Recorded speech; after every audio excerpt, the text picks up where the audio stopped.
Get up, you son of a bitch! Cause Pawn's drunk loves ya.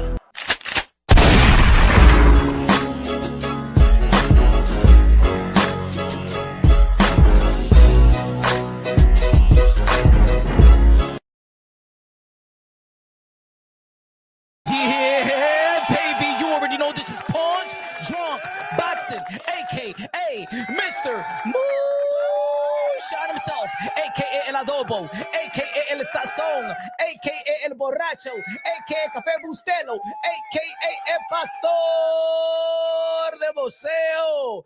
Ladies and gentlemen, good morning, good afternoon, good evening, wherever you are this side of heaven. God bless you all. Oh, we're going to expose people today. Oh, yeah, the boxing world has been exposed today. I always say that you keep on spitting those narratives, and the narrative's going to come right back around and bite you in the ass. That narrative's going to come right back around and kick you in the butt. All right? I ain't trying to curse today. Jesus Cristo ain't trying to curse today, but damn it. Oh, you guys are so hypocritical, yo. You guys contradict yourself so much.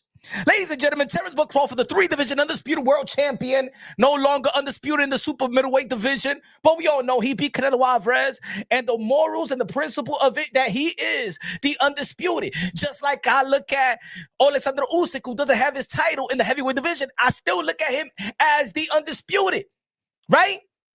Am I right, ladies and gentlemen, right? Alexander Usyk is still undisputed. Even when Canelo Alvarez dropped his belt or got stripped by off his belt because he didn't want to fight William Score. Remember? He didn't want to fight William Score. He wanted to fight Edgar Berlanga. He didn't have his belt. He had to go right back to Saudi Arabia and get his belt from William Score. Remember that? But we still look at Canelo Alvarez as the guy. We still look at Canelo Alvarez that he's the undisputed in the super middleweight division, right? Just like when Buck Crawford, Jackie Hernandez in the building. What's good, Jackie? What's good, Jackie? Oh, hey, Jackie, we're going to expose these people today.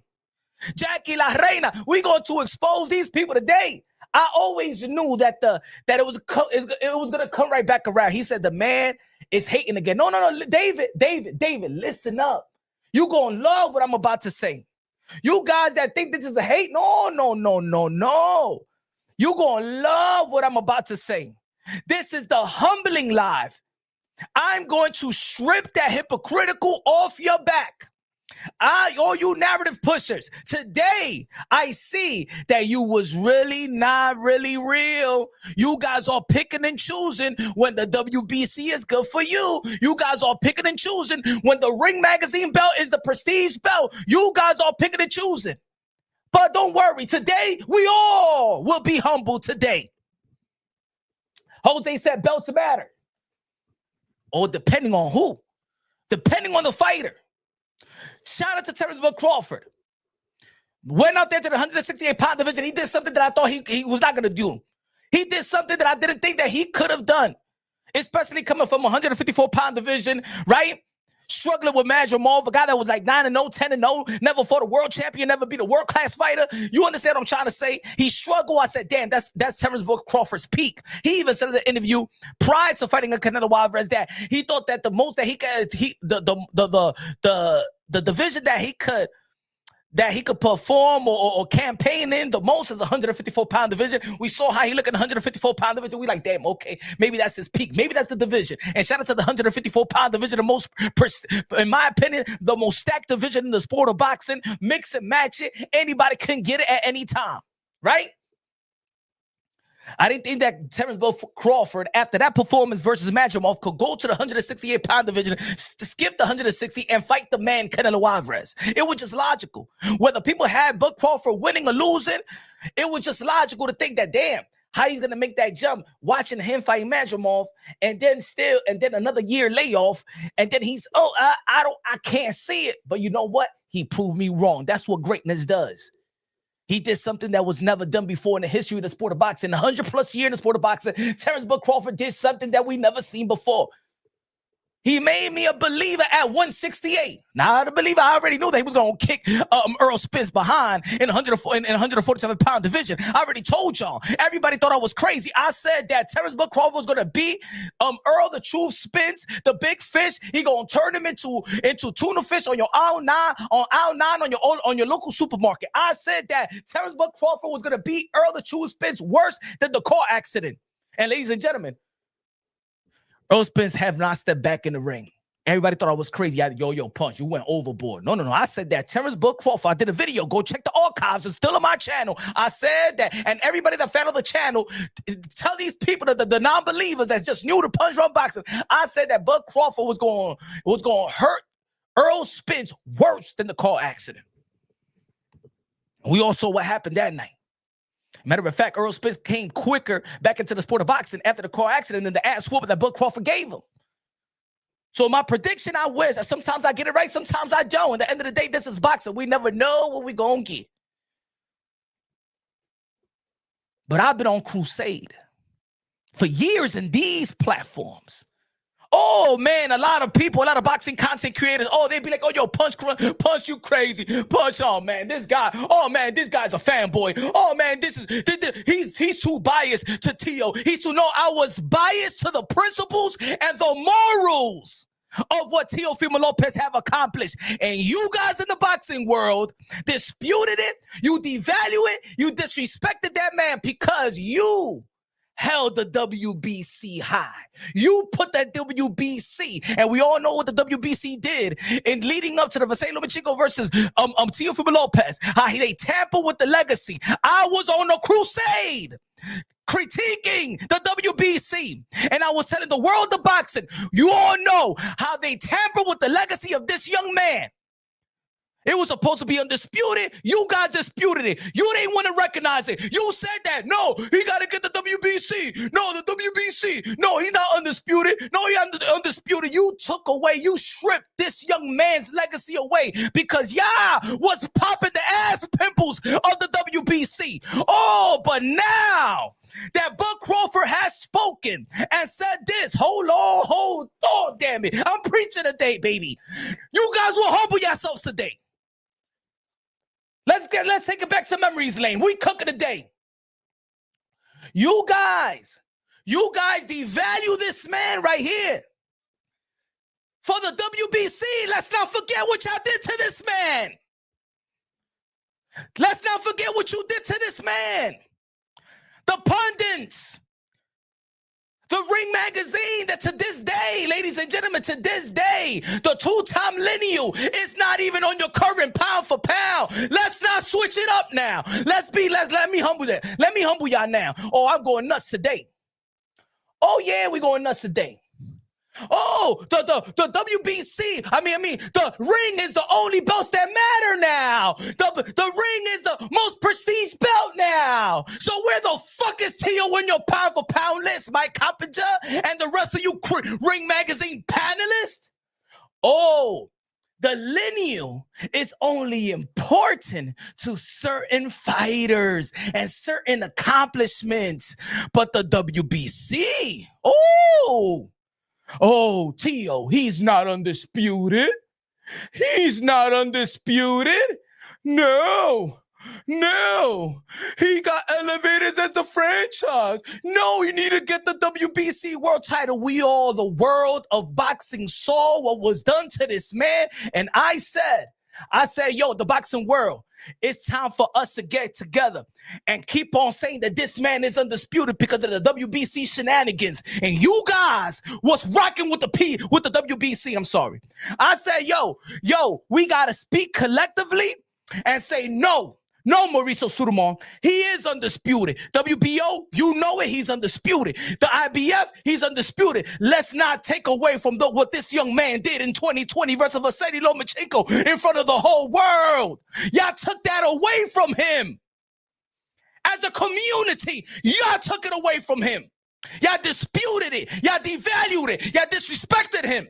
Because y'all was popping the ass pimples of the WBC. But now that Terence Crawford comes out, shout out to Terence Crawford, and say what? Hold on, this is what Terence Crawford says. Hold on.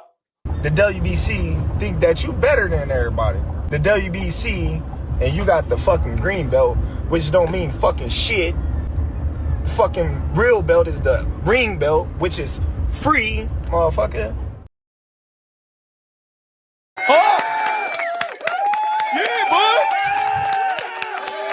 Yeah, bud. Tell him, bud. Yeah, bud. Shout out to Bud. I agree with Bud.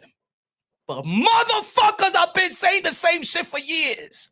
And you motherfuckers in boxing will say, no punch, you crazy. No punch, he gotta get the email champion from Devin. No, he's not undisputed punch. No, Tio, no, you gotta get the WBC from Devin. You gotta get the WBC. He ain't with the WBC world title. No, that's not the real WBC.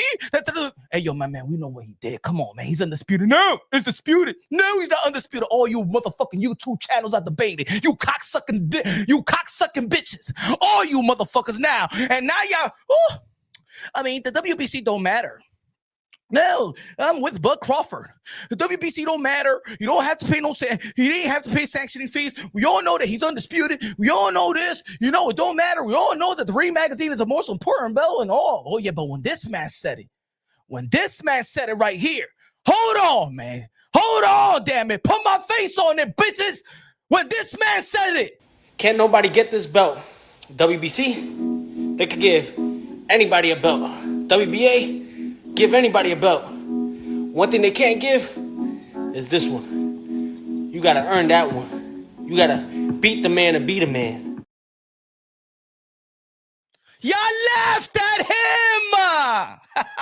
Y'all laughed at him. Y'all took it away from him. When he says it, it don't mean shit. When he says it, when he goes around carrying that Ring magazine belt everywhere he go, look at him carrying the belt. Oh, man. Oh, please. Hey, yo, he goes to this interview. I'm undisputed. No, yo, you got to get the WBC, T.O. No, you ain't get the WBC, T.O. No, you ain't get the WBC. Y'all forgot, motherfuckers? Oh, but now when Bud, shout out to Bud, because I agree with Bud and I agree with Teofimo Lopez. I agree with this. The WBC think that you better than everybody. The WBC, and you got the fucking green belt, which don't mean fucking shit. Fucking real belt is the ring belt, which is free, motherfucker. So y'all tell me now. Y'all tell me, because I've been in this community for a long time. What's the difference? What's the difference when Tio said it? Why y'all ain't give Teofimo Lopez the benefit of the doubt? Why didn't y'all, why y'all wasn't on a crusade with me fighting the powers that be? Because I've seen Mauricio Sotomayor before. I seen Mauricio Sotomayor in San Antonio. And we chopped it up for a good 5 minutes. And he said, hey, Punch, I heard you 50% of the thing that you say and 50% you don't know. You got to understand something. I said, yo, but you tamper with how would you feel that this man did what he did, but the other federation doesn't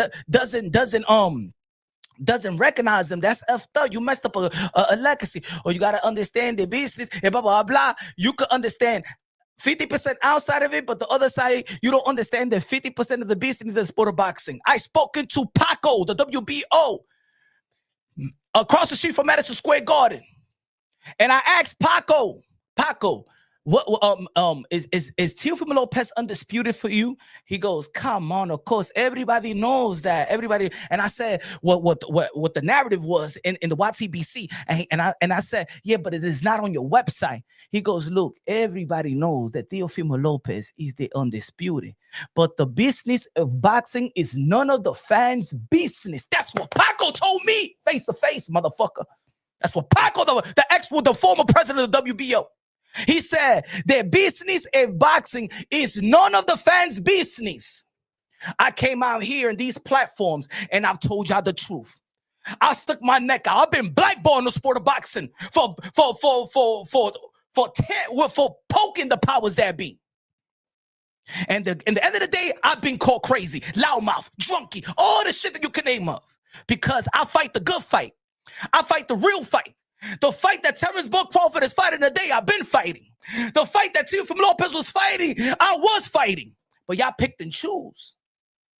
And I said, collectively, as a boxing community, we gotta we at one point, we gotta sing the same tune.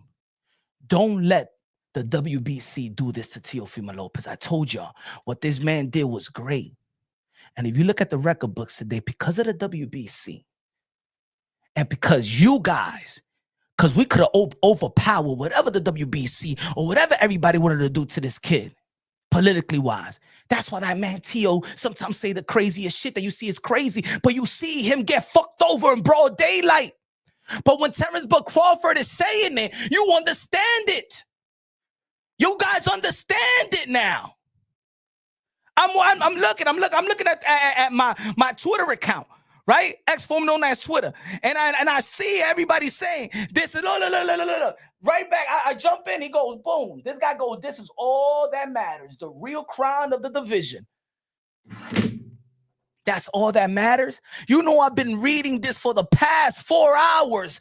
I've been that's echoing these words. Hey, yo, you know, nah, the ring is the real shit. The ring is all that matters. The ring is the man. Nobody cares about the other belts. Once you get the ring, once you get the Lineal, once you get the ring, we all saw Teofimo Lopez get the ring, right?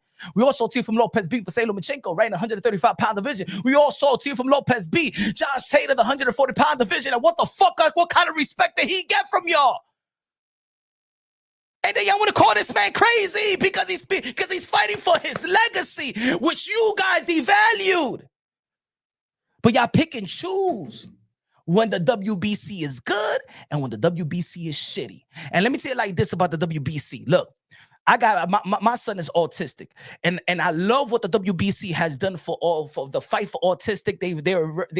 They really support these foundations, and that's something that I love about the WBC. And I will never crucify the WBC for certain things that they do outside of the rims of the sport of boxing, because they do great things. But when it comes to tampering with legacies and champions and stuff like that, we all know this has been me. This has been my energy. Hold on. Let's bring receipts. Let's bring receipts. You remember when Mauricio Sudamon, the WBC president, said this, but this is my energy. This was my energy. I don't know why media and champions and promoters give any credit to a ring magazine belt, which only threatens the credibility of the sport. Maybe we give credit to them because you have discredited yourself. How about that? Huh? You have not recognized that? You have not identified that you have done an incredible job to discredit yourself. And by discrediting yourself, the people can't take the WBC organization or belt serious.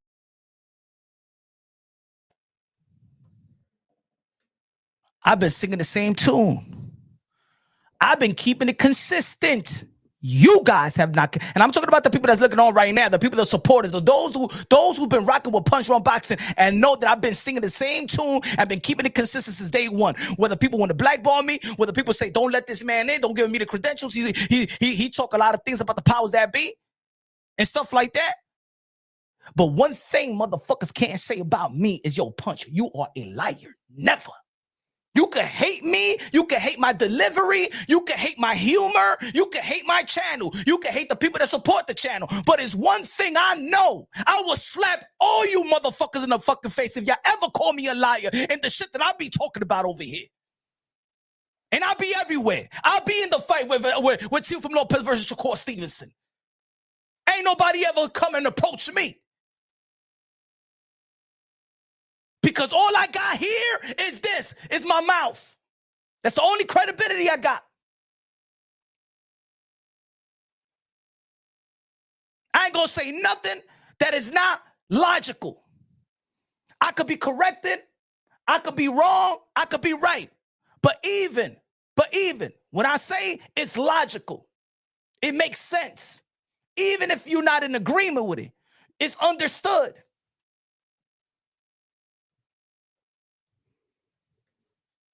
It's understood.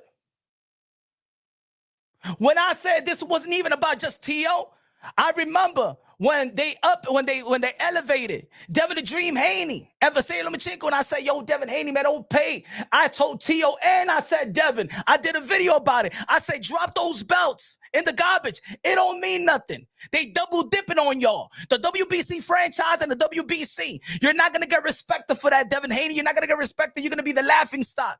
The first day in the WBC convention when they were elevated, I did a video. Go check the fucking archives. And Devin Haney became a laughing stock, the email, because he never earned it. Right?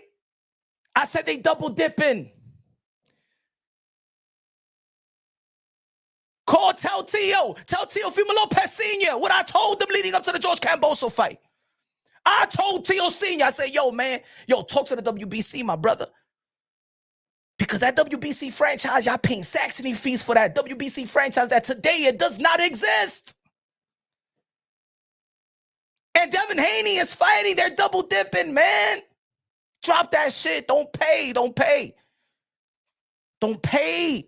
those 3% for a franchise. I told Bill Haney, drop that belt. Bill was like, you remember that time? You remember that time where Bill was about to, was about to file a grievance on the WBC years ago? I've been on the same crusade a long time ago, bro. Y'all motherfuckers have picked and choose when the WBC was important. And it's not I think that they're not important.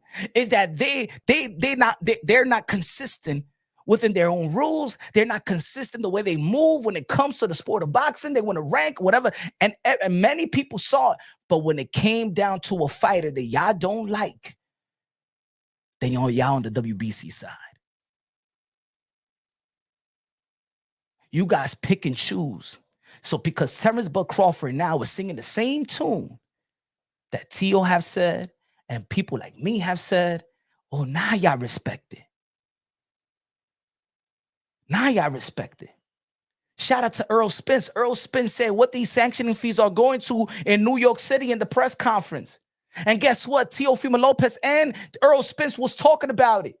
What is this sanctioning fees going to? Earl Spence said it, and that's what I love about certain fighters. Say certain things to tamper with, not tamper, but get the attention of the powers that be when all the cameras there. Go back to the New York City Bud Crawford versus Earl Spence press conference, and Earl Spence talked about where is the sanctioning fee going to, and Mauricio Sudamo had a reply. And I understand that some of the things are very, very good. The WBC do look out for former fighters. Now, let me say this, ladies and gentlemen. Let me say this. Smash that like button. Let me say this. I'm sorry. My fault. I got my fault, E-Man.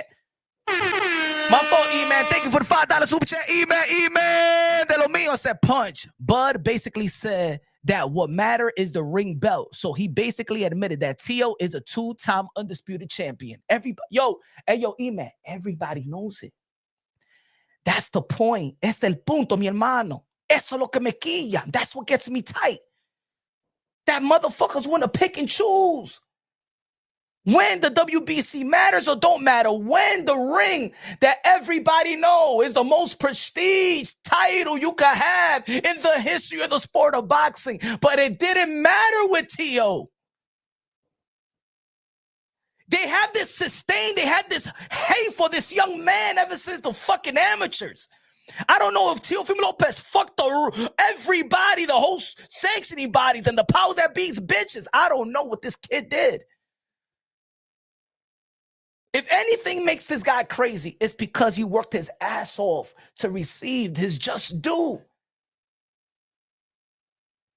So the boxing world sees, wow, yo, the WBC franchise, yo, man, that shit fucked up. But we know it was the man fighting the man, Vasily Lomachenko and Teofimo Lopez, that was undisputed. Everybody knows that. And because motherfuckers wanted to start narratives. Oh, no, he got to beat Devin, though. He got to beat the WBC champion, though. The one that didn't earn it at the time. Shout out to Devin Haney. He earned it after. But the man that didn't earn it, y'all was shaming Teo, the Lineal champion. They remember?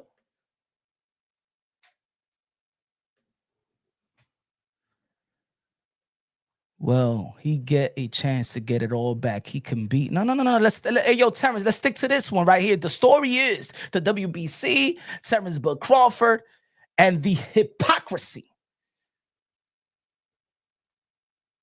Now I'm gonna give the benefit of the doubt in one thing when it comes to all the belt federations right now. In this, I agree with Terence but Crawford. I am with Terence but Crawford on this. But I understand this about the sanctioning fee. The sanctioning bodies and the sanctioning fee. If you want to be a champion in the sport of boxing, we understand that the belt federations, they run shit. They sanction bouts. It's just like if I want to go to a gym and I want to work out, I got to pay the membership fee. It is what it is. If I want to watch Netflix, I got to pay the fee. And I want to watch The Zone, I got to pay for the subscription to be entertained. It costs to be a champion in the sport of boxing. Everybody had to go through it. From Muhammad Ali, from Floyd Mayweather, from Oscar De La Hoya, from Canelo Alvarez. Just like Bud Crawford had to pay for his belt and sanctioning fees, Canelo Alvarez had to pay for it as well. Just like Usyk has to pay, AJ has to pay, Wilder has to pay, Spence has to pay, Durant has to pay, Leonard has to pay. Ain't nobody more special than nobody. Everybody pays to be a champion. Outside of the girls. And that's one thing that I like about the belt, the WBC. The WBC does not charge the Amanda Serrano of the world, the Clarissa Shields of the world, the Katie Taylors of the world. They are gentlemen when it comes to the ladies in the sport of boxing because they all know they don't get paid that much. They do not take fees. So shout out to the Belt Federation. Shout out to the WBC for that. But let's understand business in this. This is where I have to side on this point that I'm about to make. I got to side with the Belt Federation, with the WBC on that. Yo, Bud, they gave you an opportunity for you to become a 3-division undisputed world champion. Not once, not twice, but 3 times. But rightfully so, you have earned those spots to challenge the champion at the time. The 168, they didn't have to sanction that. You coming from 154. They didn't have to sanction that. But of course, they're looking at their money as well. It's business, right? Just like, of course, which belt federation wouldn't want Canelo Alvarez to be their champion, right? He's getting paid the most, so the sanctioning fees will be more. Yeah, of course.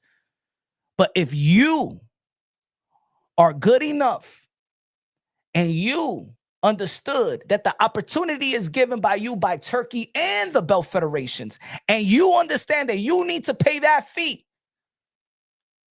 Once you fight and accomplish that, don't act cheap and say, I'm not paying this. Now, they gave you an opportunity. They could easily be the belt federation and be like, you know what? Nah, you come in 154, we're not going to sanction that. They could easily say that. If you want to become a champion in the WBO and the WBA and the IBF and the WBC, the motherfucker, you got to pay. You got to pay. You got to pay. It is what it is. Now, whatever you negotiate, and I put it this way. Terence but Crawford did say, well, I had an agreement with all these other belt federations and the WBC wanted more money. And these guys, the other guys, the WBO, the IBF, and the WBA was all right with the money that I was giving them. Ladies and gentlemen, the WBC don't work with the WBO. The WBC don't work. They're all separate organizations. So you have to negotiate differently. The WBC and the WBO is not negotiating with Terence but Crawford. You understand that, Terence, and all the fighters understand that as well. Just because you're ranked in the WBC, look at everybody's ranking. Look at the rankings. That doesn't mean, for example, Ben Whitaker is number 3 in the WBC. That doesn't mean that Ben Whitaker is number 3 in the WBO. So they're separate entities. Is the reason why y'all said that Teofimo Lopez is not undisputed, because the other belt federations didn't recognize the WBC. And guess what? The WBC didn't recognize the percentage that you was paying them. You get it? See, and that's what I mean. That's not right either. Stop with the narrative, folks. Stop picking and choosing. I'm going to say it again for the slow ones. You guys didn't consider a guy like Teofimo Lopez undisputed because the WBO and the IBF and the WBA didn't recognize the WBC. If they didn't recognize it, no, he's not undisputed. Well, the WBC didn't recognize the WBO and the IBF, the percentage of Terence Crawford, because at the end of the day, they are all separate entities. They all have to recognize each other. Well, the WBC says no. We're more prestige. And let me say it like this. More fighters, legendary fighters have said this time and time again, even Usyk a couple of days ago. The green belt is the most prestige belt out of the 4 sanctioning bodies. Am I right or am I wrong? That's what the fighters be saying. Not me. Ever since I was a young little boy, all I heard on TV, in gyms, by fighters that they want that green belt. But everybody is all in agreement that the most prestige belt is that Lineal belt, the Ring Magazine, the Jack Dempsey. Everybody knows. But out of the 4 sanctioning bodies, 3 and 4, that the green belt was the one that they want the most. Anybody in the chat, am I lying? Is that the belt? I don't hear nobody saying, nah, man, I'd rather have the IBF than the WBC. Nah, man, I'd rather get the WBA than the WBC. Nah, I want the black belt. I want the maroon belt. I want the maroon belt, the WBO. I want the black belt from the WBA, in which BoxRec today don't even recognize the WBA. BoxRec don't recognize the WBA. I bet you all go check. I bet every hardcore boxing fan go to BoxRec to check shit out. BoxRec don't recognize the WBA. Omar said they all trophies. They all trophies, right? But when this man was fighting for his respect. Can't nobody get this belt. WBC, they could give anybody a belt.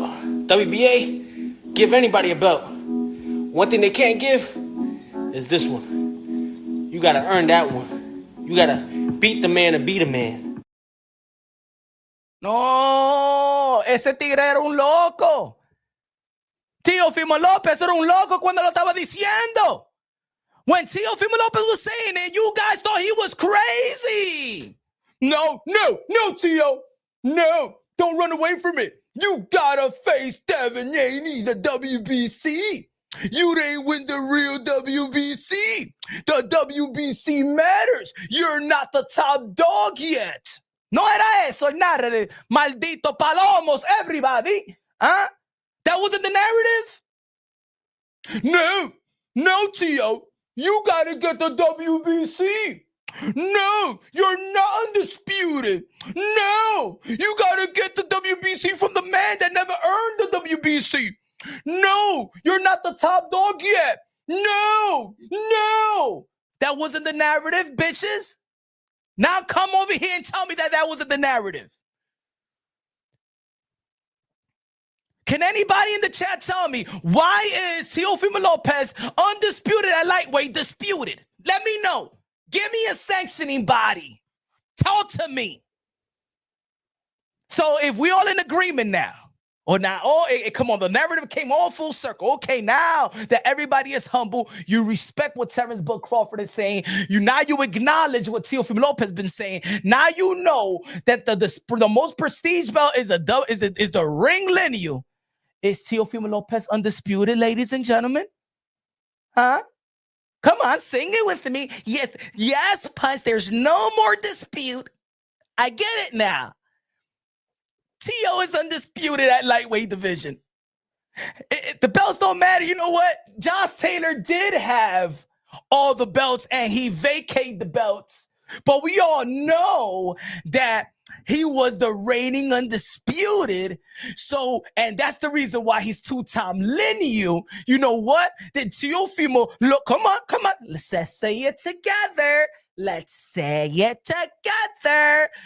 Teofimo Lopez is the first 2-division undisputed world champion. Come on. It doesn't matter now, right? Bud Crawford showed y'all it doesn't matter. Come on. Say it with me. Come on. I know you want to say it. Come on. Come on. The WBC think that you better than everybody. The WBC, and you got the fucking green belt, which don't mean fucking shit. The fucking real belt is the ring belt, which is free, motherfucker. WBC don't mean shit. The real belt. Is anybody in agreement with Terence Bud Crawford? Shout out to Terence Bud Crawford.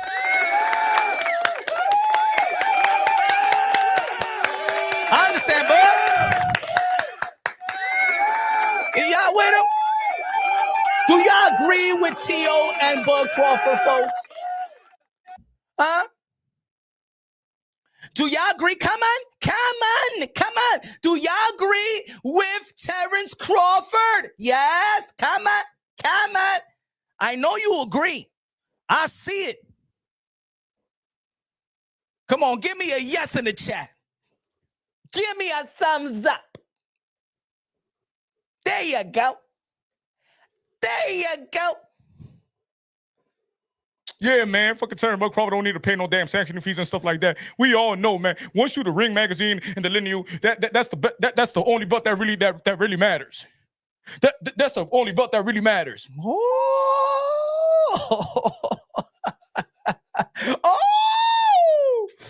that's the only belt that really matters. Oh.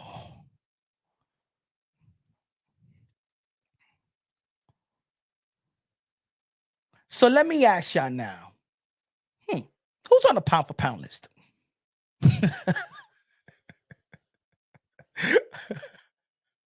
Come on.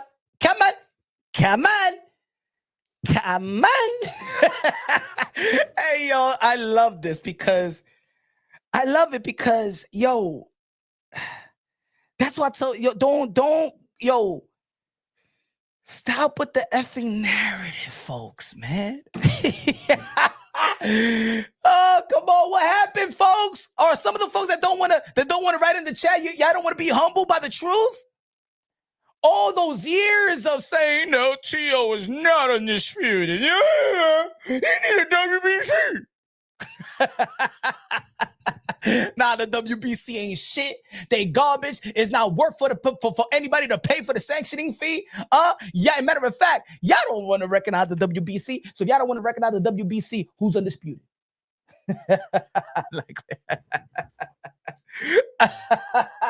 No, you gotta get the WBC from Devin. No, it's disputed. Shut the fuck up, Punch. No, you just a fanboy. You because Teofimo Lopez is your friend. And shut up, Punch. Shut up.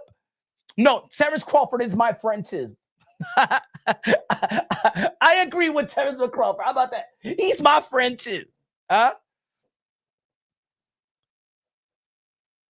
Randy. Come on, Randy. Hey, yo, Randy.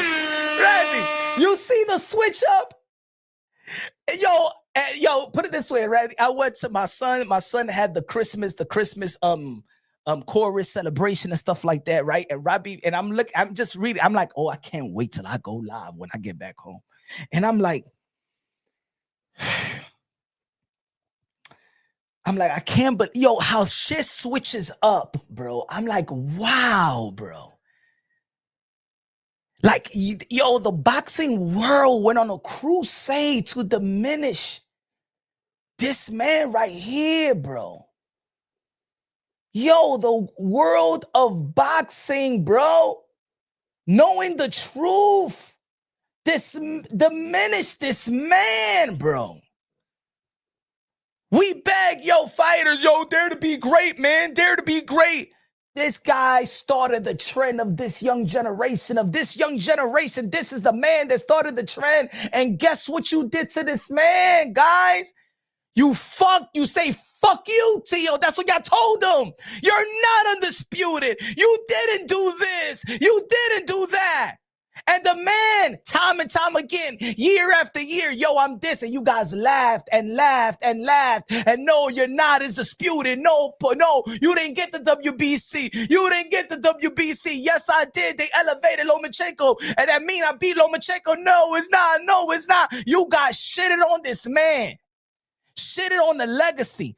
Undisputed. The youngest light. Yo, ladies and gentlemen.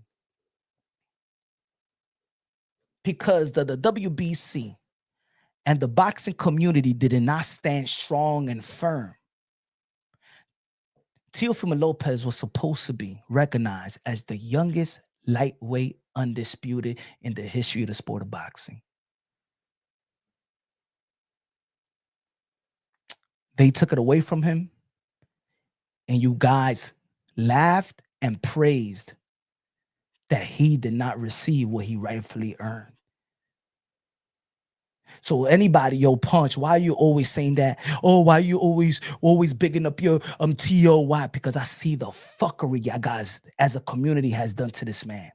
You guys devalue this kid that truly dared to be great. And you fucking diminished it. Y'all guys diminished it as a community. Yeah, I'm forever going to say Teofimo Lopez is the lightweight undisputed champion because I seen the fuckery. And I see the fuckery in y'all. How dare y'all take that away as a community watching that motherfucker, his legacy was tampered on broad daylight. Y'all pick and choose y'all fighters who y'all feel belts matter and lineal belts matter. And even the Ring Magazine, shout out to the Ring Magazine, but you guys also can't keep the same energy. Because in the Ring event, in the Ring Magazine, the Ring event in Times Square, the only champion is a guy that's carrying this belt around. Let him know, hey, yo, Ryan, I'm the Ring. Devin, I'm the only champion around here. Hey, yo, Turkey, I'm the only champion around here. Hey, yo, Media, I'm the only champion around here. And he's playing third fiddle. That's how much I have respect for the lineal champion. Shout out to Ryan. Ryan gets, get your money. He got $20 million. Devin Haney got his $10 million. Rolly got his $5 million. Jose Ramirez got his $3 million. And the Ring Magazine champion got shitted on. Yes. And you still guys, oh, now the Ring is the best. Now the Lineal is the best. Now, because Terence Crawford, the guy that beat Canelo Alvarez, is telling the whole world now standing up and saying, fuck the WBC. Así mimito se lo dijo a ellos. Mira, fuck you, Mauricio Suleiman, dice the Buck Crawford. But because people respect Buck Crawford and like Buck Crawford, and Buck Crawford is not boisterous. Like this Buck Crawford, hey, yo, if Buck Crawford was like this is new Buck Crawford. You guys give Buck Crawford the benefit of the doubt. Yeah, we with you, bud. Fuck that WBC shit. Fuck the sanctioning body. Fight for it. Fuck, don't pay no sanctioning fees. Esa gente no paga. I no pay today. Fucking you. Buck Crawford is like going Buck Crawford is like basically he went to a restaurant. The bill came. And he said, I ain't leaving no goddamn tip. And left the restaurant.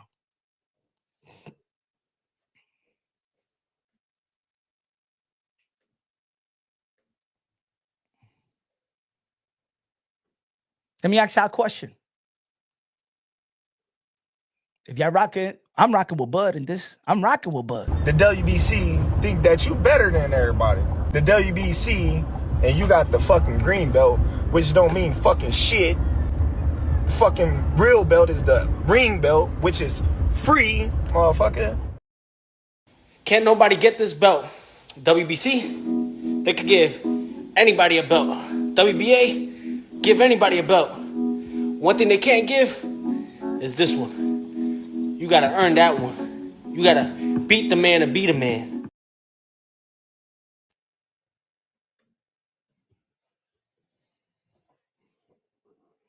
Let me check the pound for pound list.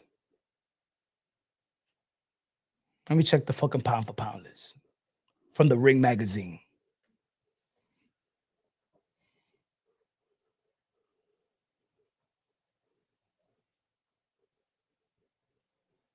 Can anybody tell me what Teo is at?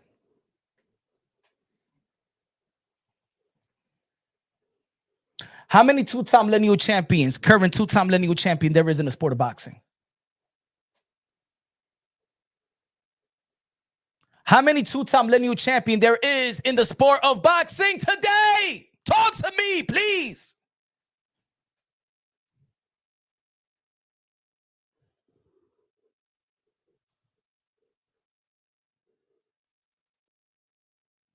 Help me on the chat, because I got loose screws. They say I'm drunk.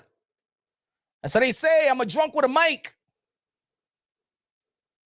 Can anybody in the chat help me out, please? Can you name me the lineal champions of this era? Two-time lineal champions. Can you name them for me, please? I want to know.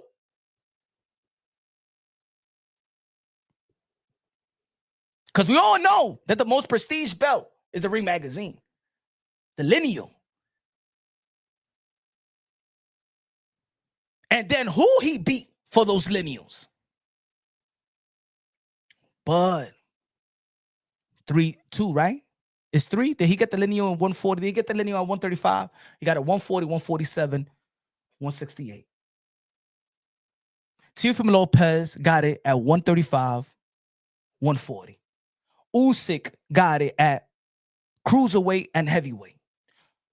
Inoue got it. He got 2, right? Does Inoue got 2 or 3? Bam Rodriguez got 1. Shakur Stevenson got 1. Devin Haney got 1. Canelo Alvarez got 2, right? 2. Canelo Alvarez got 2. So out of this whole generation, Teofimo Lopez, because Usyk is 40, Bud is pushing 40, so that's their own era. Canelo Alvarez, that's in their own era, right? Low nose boxing, Usyk. I already said Usyk. Of this era right here. Now this era. The man that gets shitted on the most is Teofimo Lopez. They will even put Gervonta Tank Davis on the pound for pound list before they'll put Teofimo Lopez. He said, I'm only going for Teo because he's Latino. I'm talking for 47 minutes, and this is the comment. This is the comment that I get from retarded folks. Think I'm going for Teofimo Lopez because he's Latino. No, I'm going for Teofimo Lopez because he's the lineal champion. Like Terence Crawford is the lineal champion. Like Usyk is the lineal champion. Like Inoue is the lineal champion. Like Bam Rodriguez is the lineal champion. Like Bivol is the lineal champion. Maldito cabrón. Get the fuck out of here with your little toxic victimhood mentality. Okay. Thank you very much, my friend. Okay, I'm lit right now, my brother. I'm going for Teo because he's an elite fight. Why Teo is not? I mean, look at Mike Coppinger. See, Mike Coppinger. I know you listening. I know you listening too. I gotta hold you accountable, Mike, because you work with Lineal now. You work for the Ring magazine. Let me show you my cop. Let me show you my cop.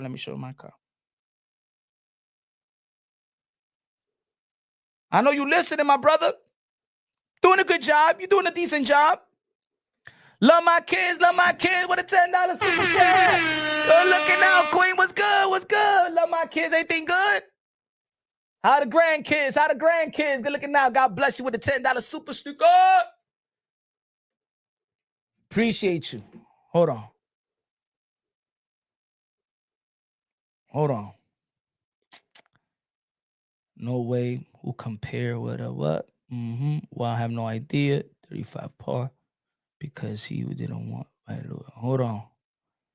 I want to know this. Okay. See, Mike Coppinger. Mike Coppinger. I remember I heard you talked about years ago that Teofimo Lopez is not undisputed because he doesn't have the WBC. But because now you don't work for ESPN, you work for Turkey Out Shake, and Turkey Out Shake is the Ring magazine. Listen to me, Mike. You're doing a good job. Doing a good job. And don't be that media folk that talk to the powers that be and be like, hey, don't let this guy in. Because there's a lot of you motherfuckers like that. Mike Comp says, this is why the Ring Magazine Championship is the only one that truly matters. No sanctioning fees, just recognize the best. And Bud is still the Ring Magazine champion at 168.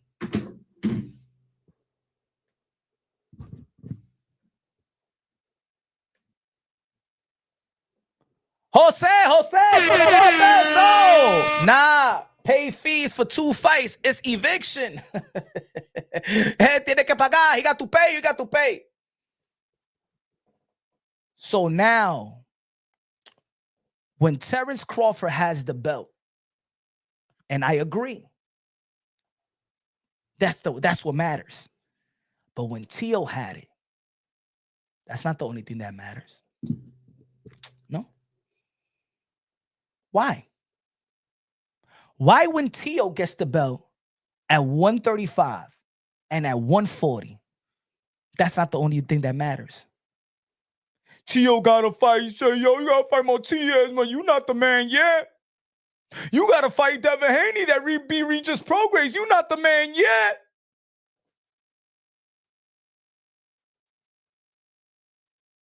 But he'll go to fight one guy at 168. You the man. That's the only thing that matters. Who cares? Good, because he beat the man. He's the man at 168. I understand it. I'm in agreement. But when I say that Teo is the man at 135, you say, no, he got to beat Devin. When I say that Teo is the man at 140 because he beat John Saylor, no, he got to beat Devin, he got to beat Matias, he got to be this, he got to be that. Háblame, mi gente. I need to understand. Please make me understand. I ain't stupid. I only graduated high school with a 73. I only had 73. I only had 65 after 65. I never seen a 90 in my life. Huh? Yo ni sé lo con 4.0, un 3.8. Esa vaina, I don't understand that shit, my friend. I only know it common sense, but even my common sense doesn't make sense. It looks like. Can you please tell me why it only matters with Terence to get one fight, one opportunity, one belt, shine, and he's the man, and I am in agreement. I agree. But when it comes to Teo, he needs all these obstacles. Can anybody help me? I'm dead serious. I don't understand. I don't. It's the reason why I like engaging with the people. Anybody that has credibility in the sport of boxing, I know you watch it because I know I got some good numbers right now on Twitter. I know y'all watching. Every time I go to an event, they be like, yo, Punch, I heard you. I'll be following and stuff like that. Can y'all engage with us right now?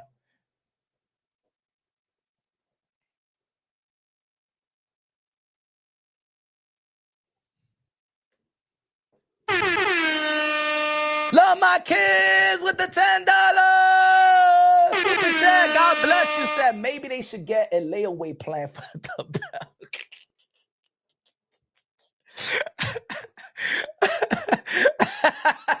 No. Hey, yo, look. This is what it is. Bud could afford the fee. Bud just doesn't want to pay the fee. And there's people out there that feel like, you know what? He shouldn't pay the fee because they don't think that fighters should be paying to be a champion. But at the end of the day, whether people like it or not, whether it was wrong or right or whatever, that's always been it. If you're prepared, look, not even a champion, if you prepare to be ranked in the top 10, you're going to get paid more and you're going to have to pay these fees. It is what it is. It's just the nature of the sport. That doesn't mean that the nature of the sport has to be accepted in all grounds. You feel me?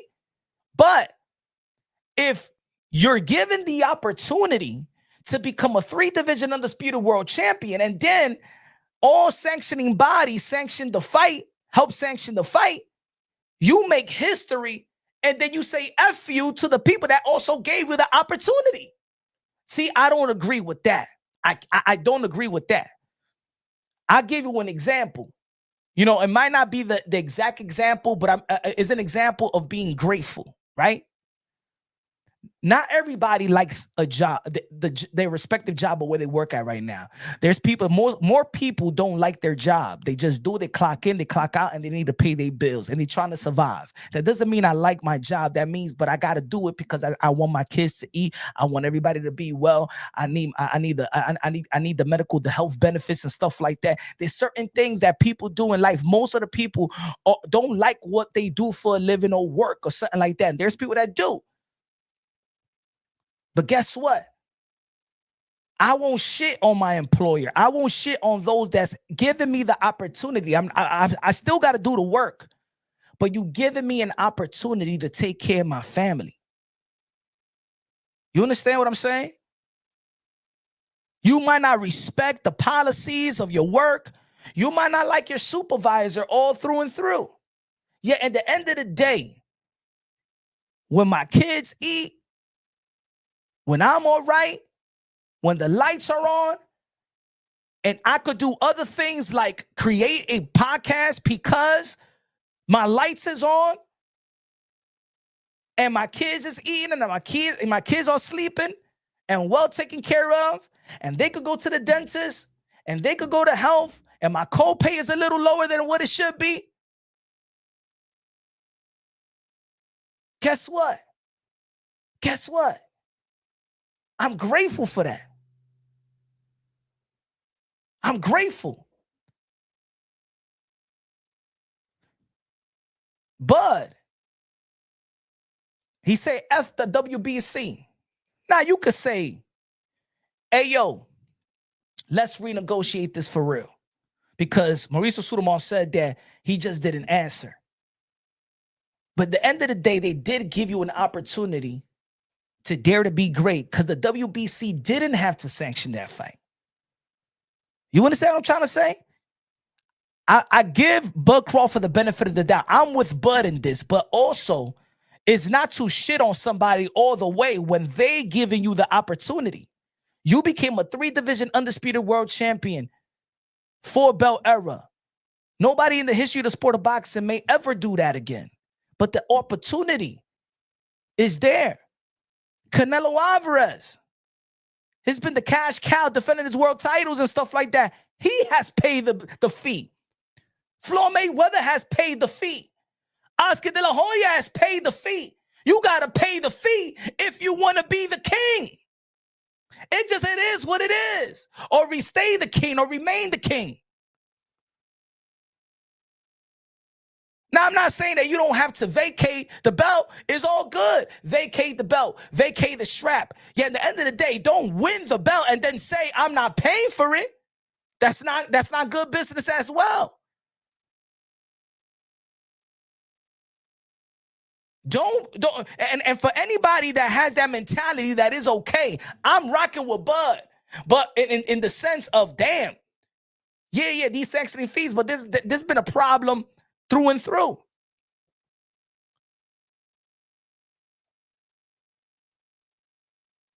But don't you get an opportunity, then you shit on me? That's not cool either. That's not cool either. That's not cool either. And whoever finds that cool, usted es un mal agradecido. You're ungrateful. You don't got to be ungrateful through and through.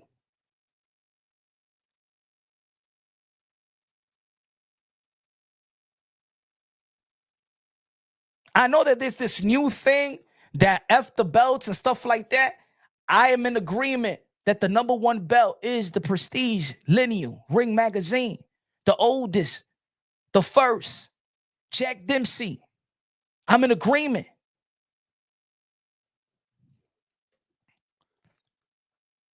We're going to look at now. My thoughts. With the $10 super chat. Good looking out. God bless you, bruh. He said, Devin Haney has negatively affected Teo's career on at least 2 occasions. He needs to take that fight and stop avoiding it for whatever reason. Devin Haney has negatively affected Teo's career on the least 2 occasions. He needs to take that fight and stop avoiding it for whatever reason. Teofimo Lopez about to face Shakur Stevenson, another current pound-for-pound fighter right now in January 31st. What are you talking about, brother? You know how I say this? You know where I'm in agreement with you? Because this is what I've been saying. That Devin Haney has negatively affected Teofimo Lopez's career is that the politics of the sport of boxing has fucked over Teofimo Lopez, and Devin Haney has reaped the benefits of it. That's why I do want Teofimo Lopez to beat Devin Haney. Yes, I agree. Devin Haney has negatively affected Teo's career, but it's not Devin Haney himself. Is that the politics of the sport of boxing has negatively affected Teo's career, and Devin Haney has benefited from it. The youngest lightweight undisputed world champion in the books is Devin Haney, is not Teofimo Lopez, because the WBC, because the politics of the sport of boxing, and Devin Haney, he goes into the record books. That's why I've been wanting Teo to fight Devin Haney as well.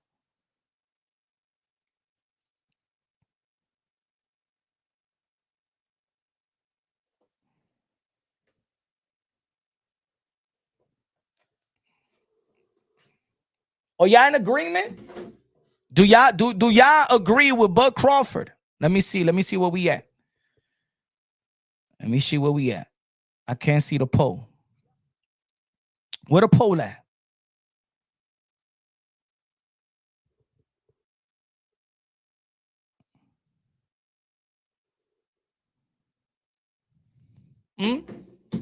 So I understand a little bit of Mauricio Sudamar. You know, I understand about where the sanctioning fees and things of that nature. You know what I'm saying? We gave it the opportunity as well. You know, and I understand Bud Crawford, but at the end of the day, all the sanctioning bodies is separate entity, right? If you look at look.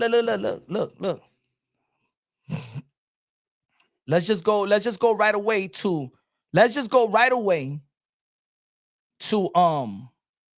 give me a second. Let's go right away. Boxing rankings, right? Let's go to the boxing ranking right quick. Check this out. Let's go to boxing ranking. Okay, I'm gonna give you an example, right? I'm gonna give you an example. Let's say the IBF, right? This is the IBF and the WBA. Number 2 is Moses Utoma. Number 1 is nobody. Number 2 is Derek Chisora in the IBF. You got Pedro, number 2nd. And then look, it's all different. WBC, look at Coley. Look at Utoma. Look at Felix Hergovich.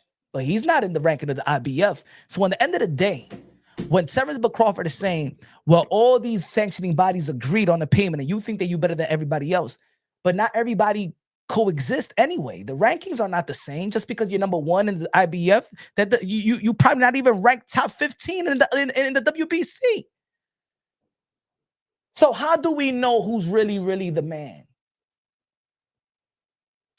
How do we know who's really the man? I trust the Ring Magazine rankings more than anything. And I have my little issues in how the Ring Magazine sometimes, because of the pound for pound list look kind of corny to me, right? It doesn't make sense, right? But if any rankings, I rock with the rankings of the Ring. As a matter of fact, I'm gonna tell you like this: the IBO has a better ranking than these sanctioning bodies, but also because I believe they're a nonprofit organization as well. Like that they don't. I don't think you pay sanctioning fees for the IBO. But if you check out the IBO ranking, put it this way.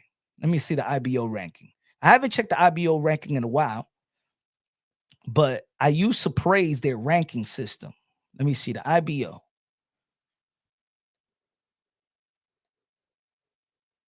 This is their ranking in the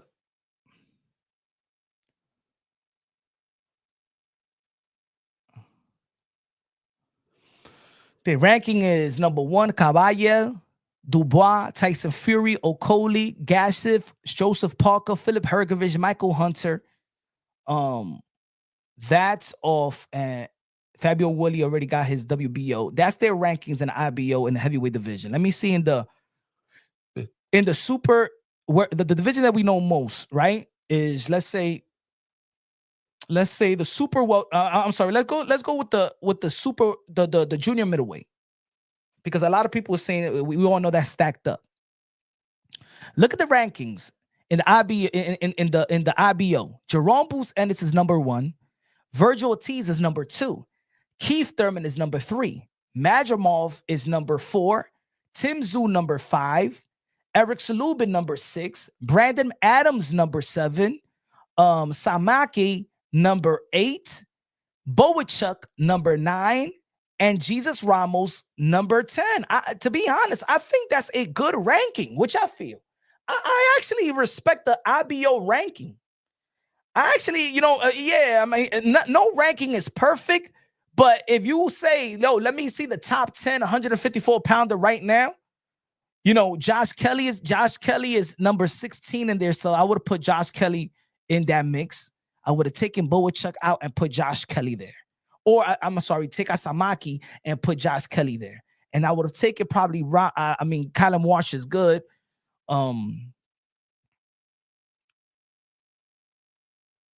But for the most part, it's a good ranking. Yeah, that's a cool, right? Let's check out the welterweight. The welterweight, right? The welterweight, they got Devin Haney, Lewis Crocker, and Romero is the champion right now. So number 1, it looks like they got a new one. Number 1 is Liam Paru. Number 2 is Jack Catterall. Number 3 is Brian Oman Jr. Number 4 is Rohan Polanco. Number 5 is Karen Chamachuki. Number 6 is Solomayu. Number 7, Jose Ramirez. Number 8, Raul Curel. Number 9, Giovanni Santillan. And number 10, Mario Barrios. They got Mario Barrios number 10. But I do think that a lot of people feel like Mario Barrios is the weakest link. The IBO looks like they don't recognize the WBC. Maybe that's why they got Mario Barrios. They got Ryan Garcia number 15. They got Manny Pacquiao number 12. What y'all think about that? Look at where Teofimo Lopez at the 140-pound division. Let's look at their ranking. The champion is Gary Antoine Russell, Subir Matias, Teofimo Lopez, Richardson Hitchens. Number 1 ranking is Arnold Barbosa. Number 2 is Keyshawn Davis. Number 3, Adam Azam. Number 4, Arthur. I don't know how to pronounce that name. Number 5, Dalton Smith. Number 6, Saul Abdulev. Number 7, Alberto Puello. Number 8, Mercado. Number 9, Regis Prograis. Number 10, John Fernandez. Number 11, Jermaine Ortiz. Oscar Valdez. I respect the ranking. Dímelo, César, con los 2 pesos a comprar pizza con Coca-Cola. Good looking now. Was Terence Bud Crawford harsh?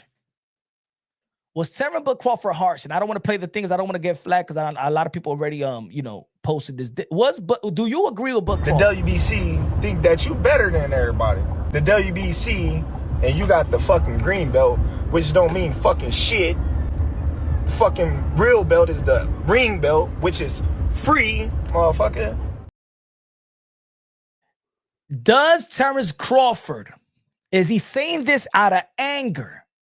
Does he truly feel like that? Or because maybe Bud Crawford truly never had that tight relationship with the WBC like he has with the WBO. Let's not forget that Terence Crawford in the welterweight division held the WBO as long as any other sanctioning fees. His relationship with the WBO is tighter than the WBC. Like, let's be real, let's be honest. Terence Crawford really didn't flush a lot of money to the WBC throughout his career like he did the WBO. I think the WBO he's had the relationship with WBO more than the WBC.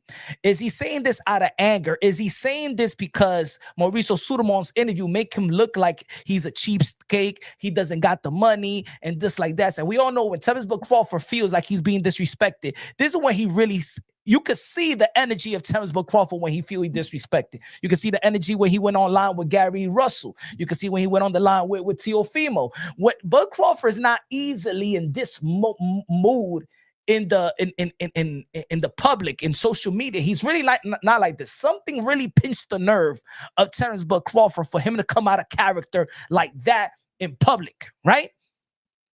Do you agree with Terence Crawford, or you think he's saying this out of anger? I think it could be both, and I could also think that he is being the voice of Turki Al-Sheikh, who has given him the opportunity to arguably be the face of boxing. Because behind closed doors, we all know, we've heard this. We've heard these language, not like that, but Turki, I believe that Turki Al-Sheikh feels the same way that Terence Crawford. Well, I think when Turki Al-Sheikh seen Bud Crawford did his IG post, he's like, "That's the way, my chocolate thunder." Tell him. I will crumble all the sanctioning bodies, motherfucker. Y'all remember when I said, hey, yo, he ain't your friend. All the sanctioning bodies, all the promoters, they thought that Turki Al-Sheikh was really looking out for you. Oh, no, he was setting up shop. Man, he got to know y'all so he could cripple y'all. Say it to my chocolate thunder. Tell him it again. That's the way that I feel. Turki Al-Sheikh and Bud Crawford had a conversation after the interview that Mauricio Suleiman had. Bud Crawford, wake the fuck up, my chocolate thunder. Did you listen to the interview in boxing scene by Mauricio Suleiman, that faggot? Did you? You tell the one that ring is the man, all right? You tell the ring is the most prestige belt. I bought the ring, all right? I am the master. I am the king of boxing now. You tell them, now that you have their voice, I'd give you the opportunity, Terence Crawford, my chocolate thunder. I'd give you the opportunity to be their face. Now you would be my voice. You would speak what I say. Go do it at IG post and tell the world that the WBC is shit under my feet and the ring is their best. Tell them.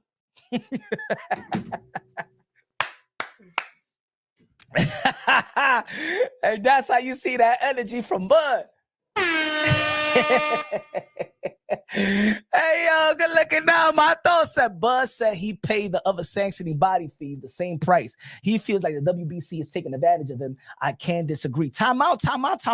Let's be real. Let's be honest, though. All belts ain't equal. All belts ain't equal. A lot of fighters have stated in the past, in the present, that ain't nothing better than the green belt out of all the sanctioning bodies. The WBC convention is the best. Once you get the green belt, you feel like a champion. We have heard that from many fighters throughout the year. So let's be real. Let's be honest. Let's be real. The fighters have been the one that promoted the WBC as more prestige than the WBO, more prestige than the IBF, more prestige than the WBA. Let's be real. Let's be honest. The fighters have spoken this way about the WBC. So let's be real. All belts are not created equal. All belts are not created equal. Muhammad Ali ain't had the WBO, and shout out to the WBO, Puerto Rico, Latino. But all belts are not created equal. They let us know that, right?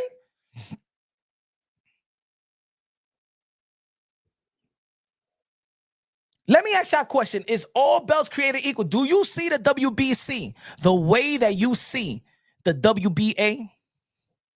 Do you see the WBC like the way you see the let's be real. Come on. Let's be real. Let's be honest. Throughout the years, I believe the WBO has gained a lot of prestige throughout the years. But there was a time when the WBO was not taken serious.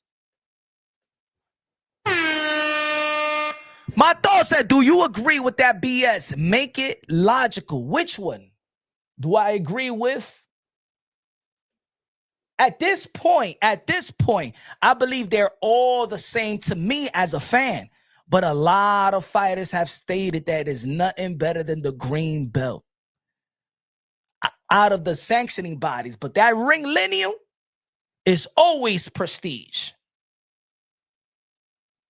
Like you said, the fighters are the ones who hype the WBC belt. Yeah.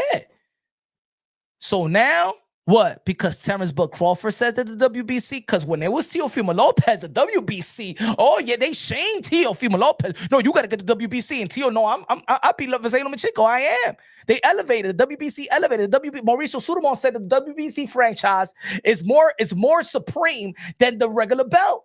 Mauricio Sudamon said that. Y'all didn't want to take his word for it because y'all said that the other belt federation do not recognize the WBC franchise. But the WBC themselves says that the WBC franchise is more supreme leading up to the Teofimo Lopez fight. That's what the status of the franchise is more supreme than the WBC title holder. That's what Mauricio Sudamon said, the president. You guys ain't want to take it from him. Everybody was laughing at the WBC. Nobody wanted to take it serious.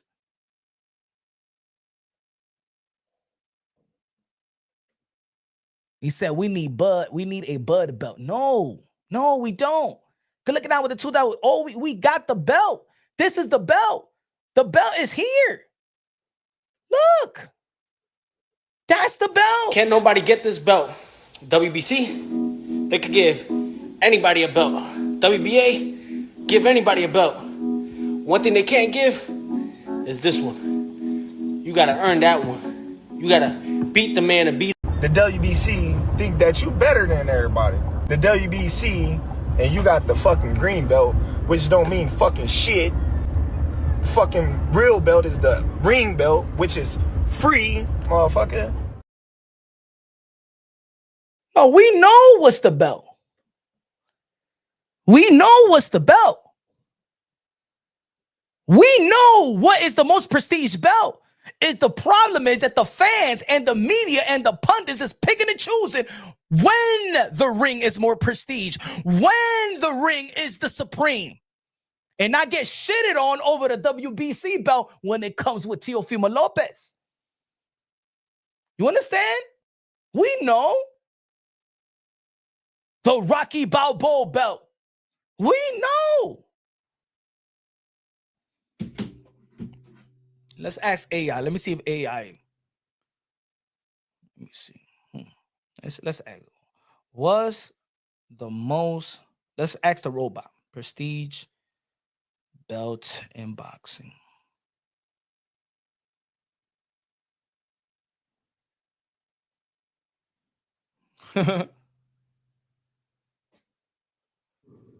Look who they have. The WBC. The most prestige boxing belt is debated, but the WBC is widely considered the most prestige among the 4 major sanctioning bodies due to its long history and high profile. Hold on, let's keep reading. High profile champ. However, many also view the Ring magazine belt as the true lineal crown, symbolizing boxing greatness and a century of history. Ultimately, winning and unifying all major belts is the highest achievement, with the ring belt often seen as the ultimate prize. That's the robot, AI.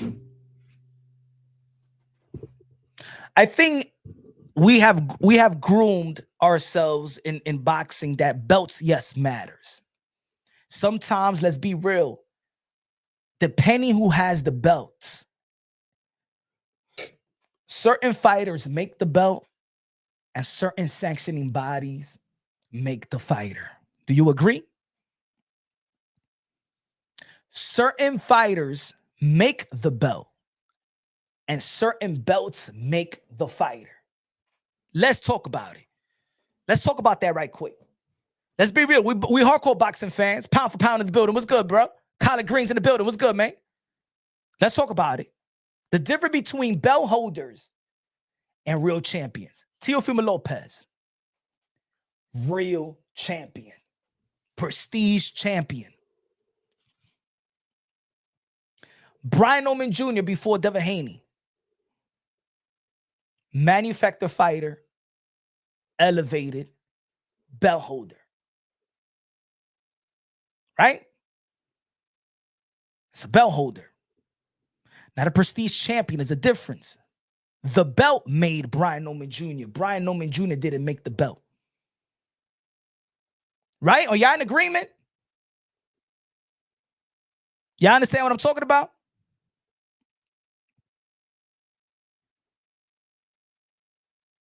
What else? Let's see. Let's get another name. Okay. Fabio Woodley. Shout out to Fabio. Great performance, the last performance. He didn't beat Usyk. Usyk makes the belt. Fabio Woodley, the belt makes Fabio Woodley.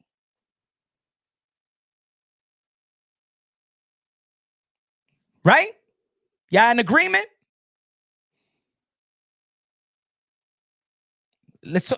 I'll give you an example of when fans care about unify, undisputed.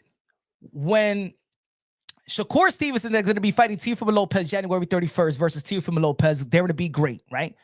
When Shakur Stevenson unified the titles in the super featherweight division, nobody was saying that Shakur Stevenson need to go for undisputed and need to go fight, Joe Cordina, Gutierrez, the other dudes, even Bob Arum said that it's worthless for Shakur Stevenson to be undisputed in the super featherweight division. Nobody pushed in the community of boxing. Nobody pushed Shakur Stevenson in the super featherweight division to become an undisputed, because beating Oscar Valdez, who beat the man at the time, Miguel Burchell, was enough. That's the reason why Shakur Stevenson got the Lineal championship belt in the super featherweight division. Nobody cared about the other guys because they really wasn't the champion, and they're really just a bunch of belt holders, right? Ain't nobody pressure Shakur Stevenson to become undisputed in super featherweight division, right? Am I right or wrong? Shakur made the belt. The Joe Cordinas of the world didn't make the belts made them. Right? So the fans pick and choose when the belts are important and when the belts are not important. In the 154-pound division, they say that the number one fight at 154 currently right now is Virgil Ortiz versus Jerome Boots Ennis. Am I lying or I'm flying? After Boots did what he did, Virgil did what he did, they said that the number one fight at 154, a stacked division, they got a champion in Xander Zayas, got a champion of Fundura, right? And the other dude that we don't know, belt holder, WBA, like I said, that the number one fight is Boots versus Virgil, two guys who don't have belts. Does the belt matter that much at 154? Let me know. Let me ask y'all again. What is the number one fight at 154?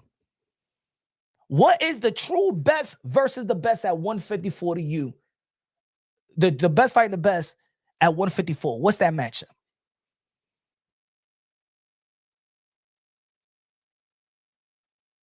See, Virgil and Boots are going to make the belt. The belt right now does not make them. The belts does not make that the best fight at 154. No belts needed. Pound for pound says Fundura. I agree with that. I appreciate the Fundura versus Thurman. Hopefully that fight comes through. But I'm talking about more people respect Boots versus Virgil. But it's no belts. Luisa said, what a hypocrite Crawford is now that is convenient for him. And that's where I agree with that sentiment. You know what I'm saying? You ain't say that, Bud Crawford. You did not say that shit about the WBC before you went go fighting Canelo Alvarez, because you were grateful for the opportunity for all belt federation to give you the opportunity to accomplish what you have accomplished. That's the only thing I disagree. You didn't feel like that. And let me tell you like this, the sanctioning fees are negotiated before the fight. The sanctioning fees are negotiated before the fight. They know what they're going to pay. They know what they're going to pay, ladies and gentlemen. Hold on. Let me, let the robot tell y'all, because, I'm just a drunk with a mic. A lot of people don't believe what I'm talking. Maybe it's my delivery. Maybe it's my delivery that people don't want to respect. Punch Drunk Boxing. Maybe I like them soft-spoken, play the fence boxing content creators and independent media, because these people don't want to say, a lot of these guys don't want to say the truth. And shout out to all these boxing content creators that get the door open for them, and the independent media. They don't want to keep it real because they're scared they're going to lose their media credentials, and they think they're going to lose, status. But we don't care. This is Punch Drunk Boxing. We're going to get the support over here for speaking the truth. Any affiliation that I want to be around with is those who allow me to speak the truth, or at least speak the logical, because I don't have all the answers, right? But I'm going to do my due diligence. I'm going to study. I'm going to speak to who I need to speak to get the answers I need to get. I'm going to say what's logical. I could be wrong. Like I said in the beginning of the live, I could be wrong. I could be right. I could be understood. But you ain't going to say that I'm lying. I'm lying. I'm going to say something logical. Hold on. Let the robot, so I could better understand certain things in the sport of boxing, right? Give me 30 seconds so I could upload this. Give me 30 seconds. Give me 30 seconds. Give me 30 seconds.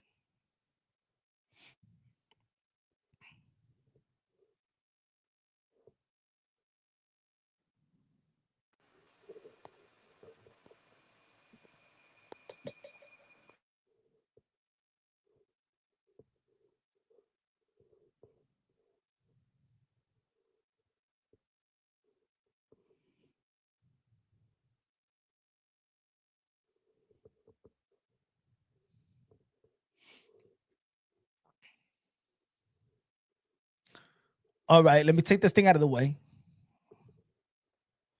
All right.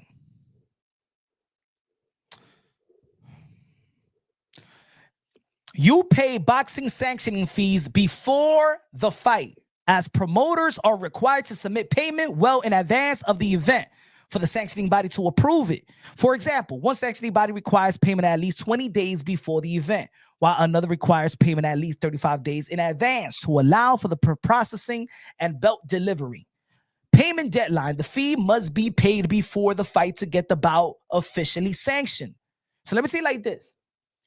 Bud Crawford must have said okay before the fight. And this is why I got to say that Bud Crawford in this section, I don't agree with Bud Crawford 100%. I agree with Bud Crawford 90% of how he's feeling about the situation, because I've been echoing the same thing that Bud Crawford said in his IG live, in his IG post, right? But this is where I have to disagree with Bud Crawford, so I can understand why I do. In the 10% why I disagree with him. Payment deadline: the fee must be paid before the fight to get the bout officially sanctioned, right? Promoter's responsibility: it is the promoter's responsibility to submit the application payment on time. The purpose: paying the fee in advance ensures that the fight can take place with the sanctioning body's approval, which includes providing championship belts and assigning officials. Ladies and gentlemen, let me say it like this. Bud Crawford, and y'all could take a picture of that on your phone. Bud Crawford must have said yes before the fight. He was okay, because that's the way that business is handled. You're not going to say, no, I'm not going to pay the sanctioning fees, because if Bud Crawford would have said no, the WBC would not sanction the fight. So there was an agreement. And this is why I say it's effed up by Bud Crawford in the sense of this. For the WBC to sanction the bout. Because if you tell the if think about it, if Terence Crawford said what he said today before the fight with Canelo Alvarez, would the WBC sanction that bout?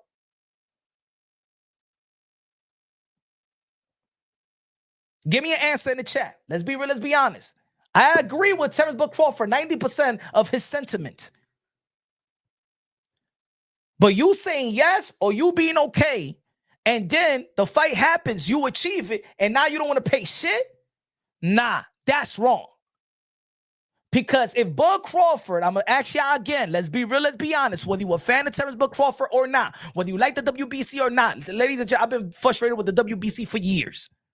Mauricio Sudamon, we chopped it up a little bit. We chopped it up in San Antonio. I've said it.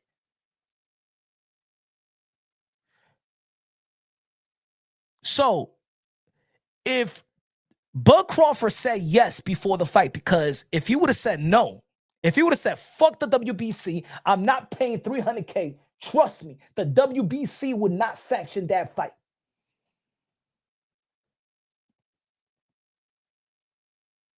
He said, but how much did they agree that Bud have to pay? The same agreement. They wouldn't change it. Mauricio Sudamon said that he wouldn't charge him the 3%. Mauricio Sudamon said, hold on.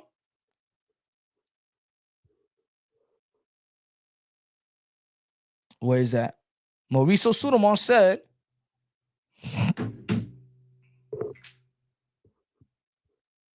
give me a second.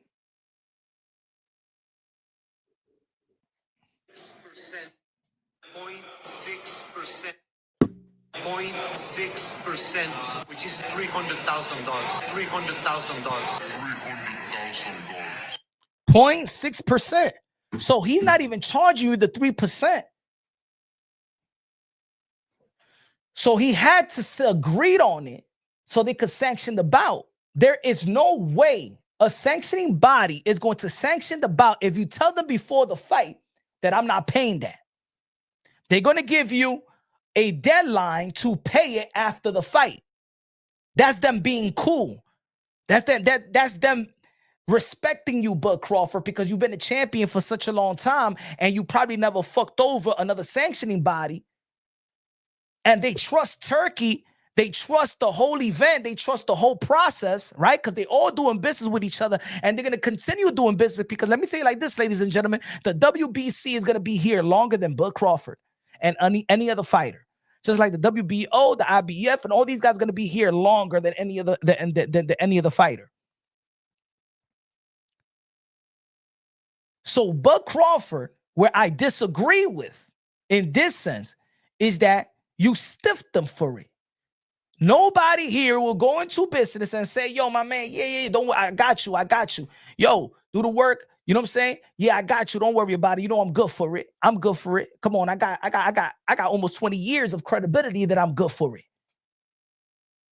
All right, I'm gonna give you the opportunity to do this, he, and there, make history, get rich, do this, be on the record books, and then after that, you telling me to F myself?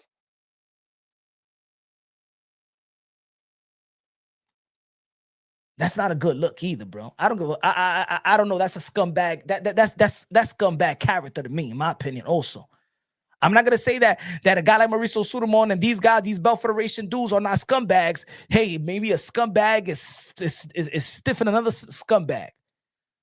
I don't know. Maybe both of them are wrong. Maybe both of them are in their right. Put it that way. Maybe both of them are wrong, and both of them are right within their right. And we're in the middle of it. We're picking and choosing who we think is right and who we think is wrong and who get the benefit of the doubt. At the end of the day, we're boxing fans, and I think that we always going to give the fighters the benefit of the doubt because they're the one that put themselves and put themselves at risk their lives for our pure entertainment. So I'm always going to give the fighter the benefit of the doubt. That doesn't mean that that I'm always going to be like that they're right. I will give them the benefit of the doubt, just like I will give my children the benefit of the doubt over any other kids. Even though I'll be like, yo, son, you was wrong on that. I'll give you the benefit of the doubt or whatever, but you was wrong.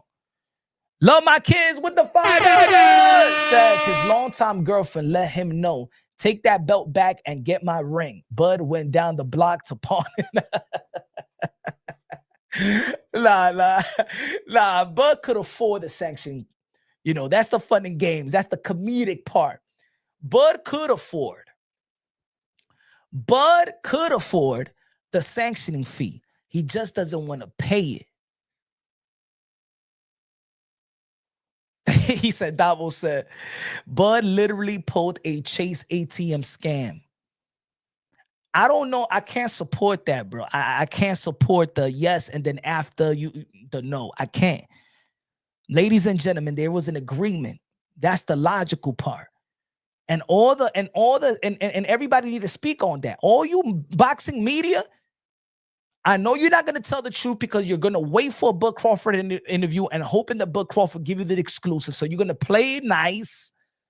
You're not gonna really go diving into disagreeing with that sentiment. I agree that the Belt Federation, especially the WBC, have been a shenanigans for a while.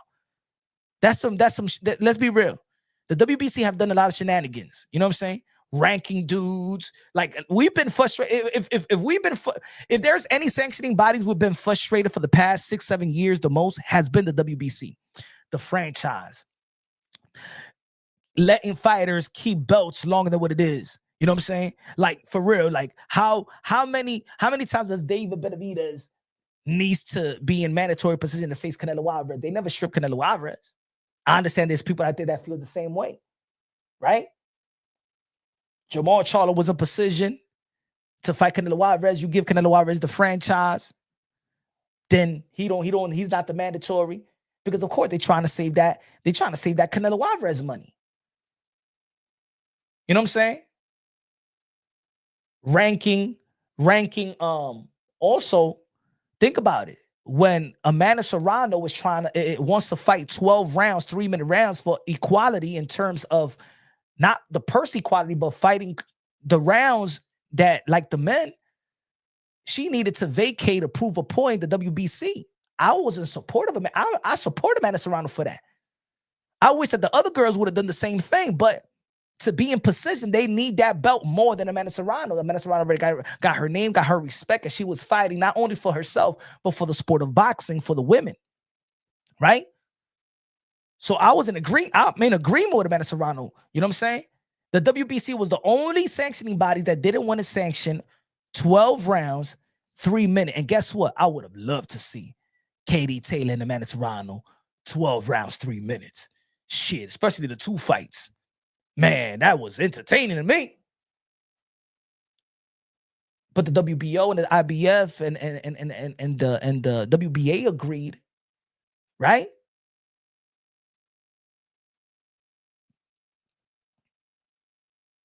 I would have hoped that everybody would have seen the situation and all the Belt Federation would have recognized when Teofimo Lopez and his Undisputed.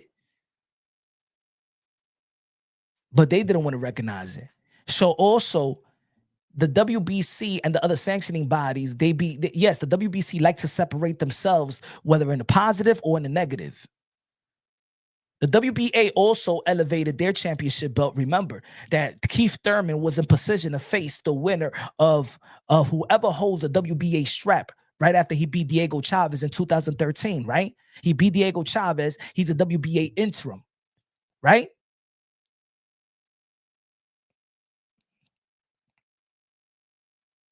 Adrian Broner beats Paulie Malignaggi. Remember when Keith Thurman was calling out Paulie Malignaggi? Paulie Malignaggi tells Keith from Tom Thurman, go get a belt, blah, blah, blah. Remember, don't duck me, son. Remember the infamous? Paulie Malignaggi didn't fight Keith from Tom Thurman. He fought Adrian Broner. Adrian Broner beat Paulie Malignaggi. Adrian Broner became the WBA champion in the welterweight division. He didn't give Keith Thurman an opportunity. Keith Thurman was going to be facing Maidana. Maidana skipped to fight, pulled out of the fight with Keith from Tom Thurman so that he could get the championship fight versus Adrian Broner. He beats Adrian Broner. Maidana didn't fight Keith Thurman. He fought Floyd Mayweather, of course. That's a big opportunity. Floyd Mayweather beats Maidana. Floyd Mayweather, then Keith Thurman, remember, he's calling out Floyd Mayweather. Floyd Mayweather puts the Earl Spence thing on him, remember? Go fight Earl Spence first, blah, blah, remember? He gives the rematch to Maidana. The WB and when he beat Maidana, the WBA elevated the regular into a super WBA, which didn't permit Keith from Tom Thurman to be mandated to fight or Floyd Mayweather wasn't mandated to fight the guy who's holding the WBA strap interim for the past how many years? And then he fought him in the rematch. He beat Maidana. Then we got he didn't fight Keith Thurman. Then we got the big fight of the century, right? Manny Pacquiao versus Floyd Mayweather. Nobody gave a damn about Keith four-time Thurman, right? And then Mayweather beat Manny Pacquiao. Mayweather then fought Andre Berto. He didn't fight still Keith four-time Thurman. This man was getting duck after duck after duck after duck after duck, and nobody gave a damn. Super WBA, nobody gave a damn. Everybody was supporting. That's what I'm saying. That sometimes the boxing fans, we cry, but when another guy has the belt, we don't cry. Floyd Mayweather fought Andre Berto, then Floyd Mayweather retires. Keith Thurman truly won his first world title, truly won it when he faced that unification bout because he got elevated when Floyd Mayweather retired. And then it was Danny Garcia versus Keith four-time Thurman for unification bout. He beat Danny Garcia, but that was his first time that he truly won. But what year was that, ladies and gentlemen? That was 2017. Keith Thurman was in position since 2013. Nobody cared. So what I'm saying is that sometimes we care when we want to care. We send mixed signals to the boxing, and that's why the powers that be don't give a fuck about the fans, because we all over the place. And that's why when that shit happened to Teofimo Lopez, I was like, yo, why y'all boxing channels, why y'all other YouTube channels are saying that? Why y'all trying to dispute that? Why y'all doing that to Teo? Isn't he doing what we all want every fighter to do? Why we shitting on him? Why we don't come together and send the powers to be a message that don't play? Nah, he's undisputed. You guys shitted on the kid, bro. Everybody that has a state that had high traffic, that got subscribers and followers, that could move the needle, that has the voice for the powers that be to listen to. You journalists, you writers, all of you fucked over this man's legacy. So are the shenanigans of the WBC. Shit, maybe we all should have been all and say, you know what? Let's do what BoxRec did to the WBA and don't recognize the WBC.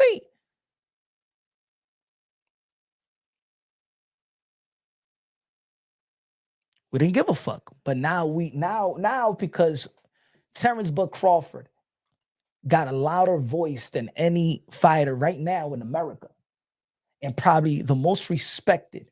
See, his voice is going to be respected. His voice is going. I remember I used to tell this to Teo. Yo, don't worry, Teo. Get what you need to get. A lot of the things that you're saying right now, they're not going to give you the benefit of the doubt, because you gotta be in that Mayweather Canelo Alvarez precision for when you say what you're saying right now, it holds up. But Teo been saying that since the beginning. I just didn't respect his voice, even though that he was doing some great shit. Yeah, I respect what Terence Crawford is saying right now, because now Terence Crawford is the man. He's the man. So when you're the man, your words hold weight.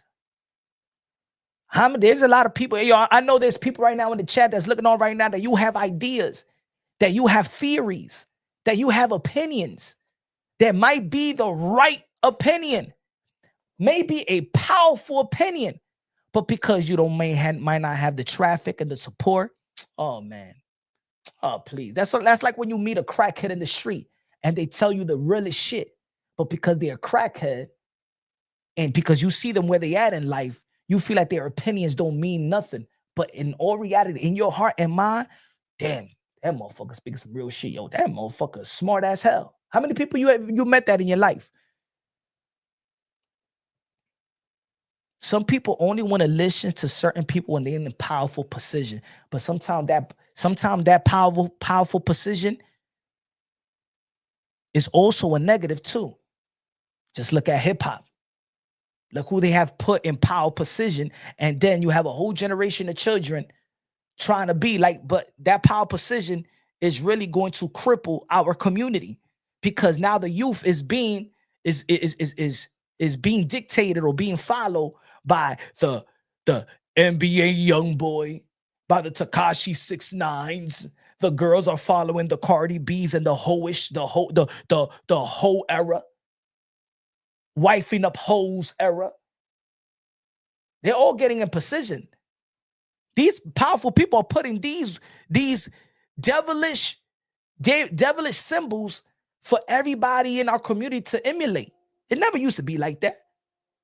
It went from the Queen Latifahs of the world, respect, to the MC Lights of the world, to the Lauryn Hills, to strippers on the mic. That's the evolution. It went from a society of saying no snitches and rats are the worst type of human beings to deal with, to now the snitches are getting celebrated and given platforms, and now these people are capitalizing off it. This is strategic. This is strategic what they doing to our community. Fuck the race shit. I'm talking about our community, the hood, the ghetto, whatever you want to call it. They put in the hoes to represent the women, and they put in the snitches and the man that is no near an extension of God to represent men in the community. Because at the end of the day, the hoods are followers. The less fortunate are followers. We're dreamers. We're dreamers because we the people from the have-nots. So we look at, oh, God with the car and the jewelry, man, I want to get the money. Money becomes God, or the pursuit of money.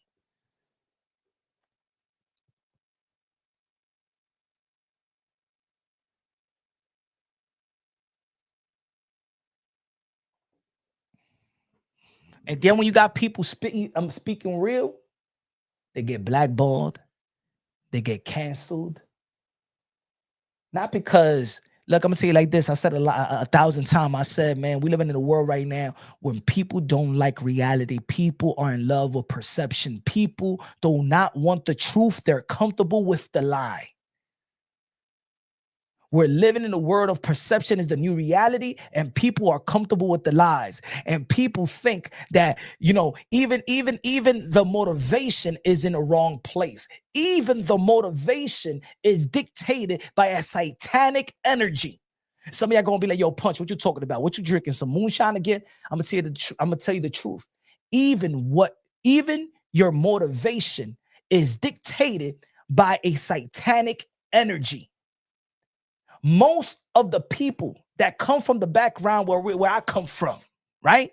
They have nots, poverty, stricken areas and stuff like that, the ghetto, the hood. We're dictated by the hate. We want to be great to prove the haters wrong. You telling me that if you are working on a profession, or let's say an athlete, because we're talking about boxing, so let's talk about athlete. How many athletes? How many people you be like, I'm going to prove the haters wrong. I'm going to go to watch. I'm going to prove the haters wrong. Watch how I prove. And when I prove the haters wrong, stay on that side. They all sound like a broken record. I'm going to prove the haters wrong. Motherfucker, the haters are always going to hate. You think that I'm going to risk my life? You think I'm going to sacrifice time away from my family and my loved ones and everything to prove a hater wrong? Haters don't give a fuck about you. Haters don't give a fuck about me. What you need to do is prove that God does not make no mistakes. I'm tired of hearing fighters and the athletes saying, I'm going to prove the haters wrong. When you say that, the devil still dictates your motivation. Your job is to say, I'm going to prove that God make no mistakes. I'm going to prove my love and my supporters right. That's what you need to do. That's why a lot of y'all motherfuckers be still falling. Proving the haters, well, I'm going to prove the haters wrong. We live in a community, a culture of proving the haters wrong. I'm going to make it to prove the haters wrong. I'm going to prove this sucker wrong. I'm going to prove this heckler wrong. That heckler is still going to heck on you. This fucking critic is still going to be your critic. The more that you gain, the more that you accomplish, that hater ain't going to love you. That hater is going to hate you more and more and more. And you're going to be like, I'm going to prove this hater's wrong. That is a devil satanic energy. You do not want to dictate your life to prove a hater wrong. You prove that your blessings that God gave you was not a mistake. The more that you succeed, and the more that you blossom, and the more that you earn, and the more that you're a success story,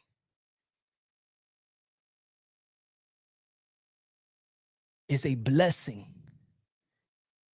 God and his blessing prevails. God and his blessing is what people see. That's why people be like, damn, that person is blessed right there. Man, God has blessed that person. Man, God has blessed that person.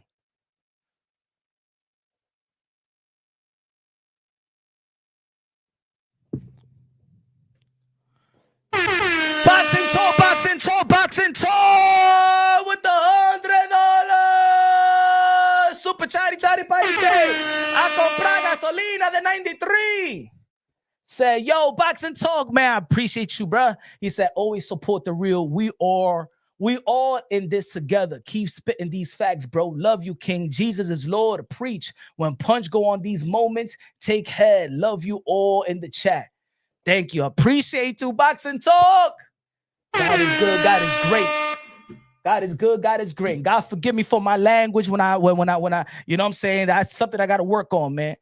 You know what I'm saying? But I have a personal relationship with God, and I know that God has got my back. He knows my heart. He knows where I'm going. He knows I want to strengthen my relationship with him and stuff like that. But I gotta, sometimes you say things in a way that probably those who don't believe needs to interpret it. Maybe because you say, if we say it too soft, they don't understand that language. You know what I'm saying? They understand that raw, that rugged, that maybe it doesn't hit the way that it need to hit. You know what I'm saying? But I'm tired of hearing that in our community. I'm tired. I'm going to prove the haters wrong. I'm going to prove the haters wrong. You think I'm taking time away from my kids to prove a hater wrong? You think the hate is going to dictate my motivation and my drive and my admiration and for me to accomplish my goals? You think that I'm like, yo, I'm going to prove that. Watch. Nah, man. Yo, I remember, man, I used to be like that. Let me tell you like this, ladies and gentlemen. You're never happy. You're never going to be happy. When you go out there, you think that you're happy for the moment, but you're not happy. Sometimes you see what you deem successful people, and some of them commit suicide, right? They kill themselves. They lose their money. You be like, how the hell do they go from that to that? You know why? Because they truly never gave God the glory. They truly didn't give the rightful credit. You hear it.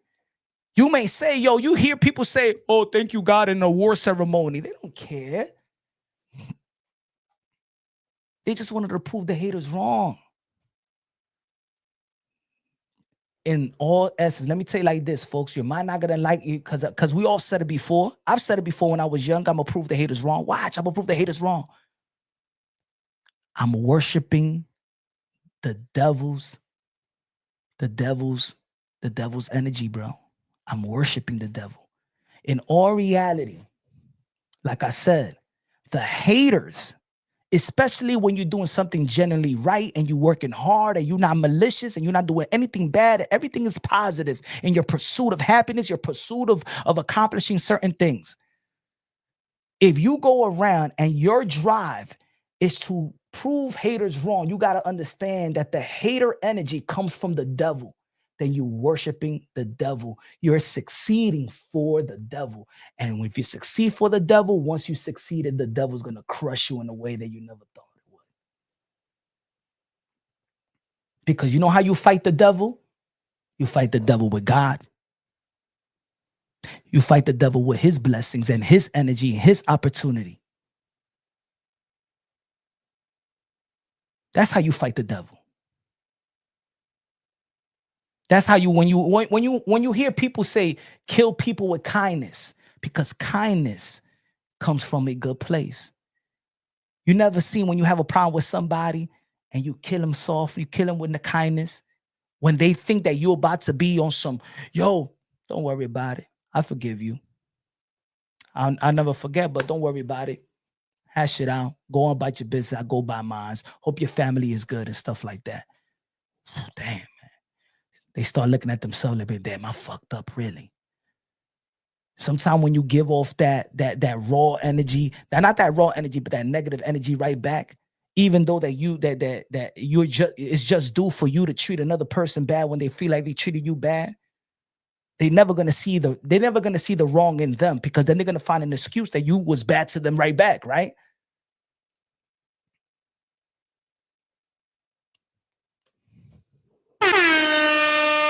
Love my kids with this $5 super chat. Love my kids. How about they strip the loser of his gloves, give them to the champ of the fight? You can't wear them. You can't wear them. Camp belts. How about they strip the loser of his gloves, give them to the champ of the fight? You can't wear them. Can belts. I think I understand the first part. Like, if the belt, like, you can give the glove to the other person and stuff like that. I wish that we could see that more in the sport of boxing. I wish I could see. You know what I wish I could see? And I think that I'm gonna tell you like that. And I said this a long time ago.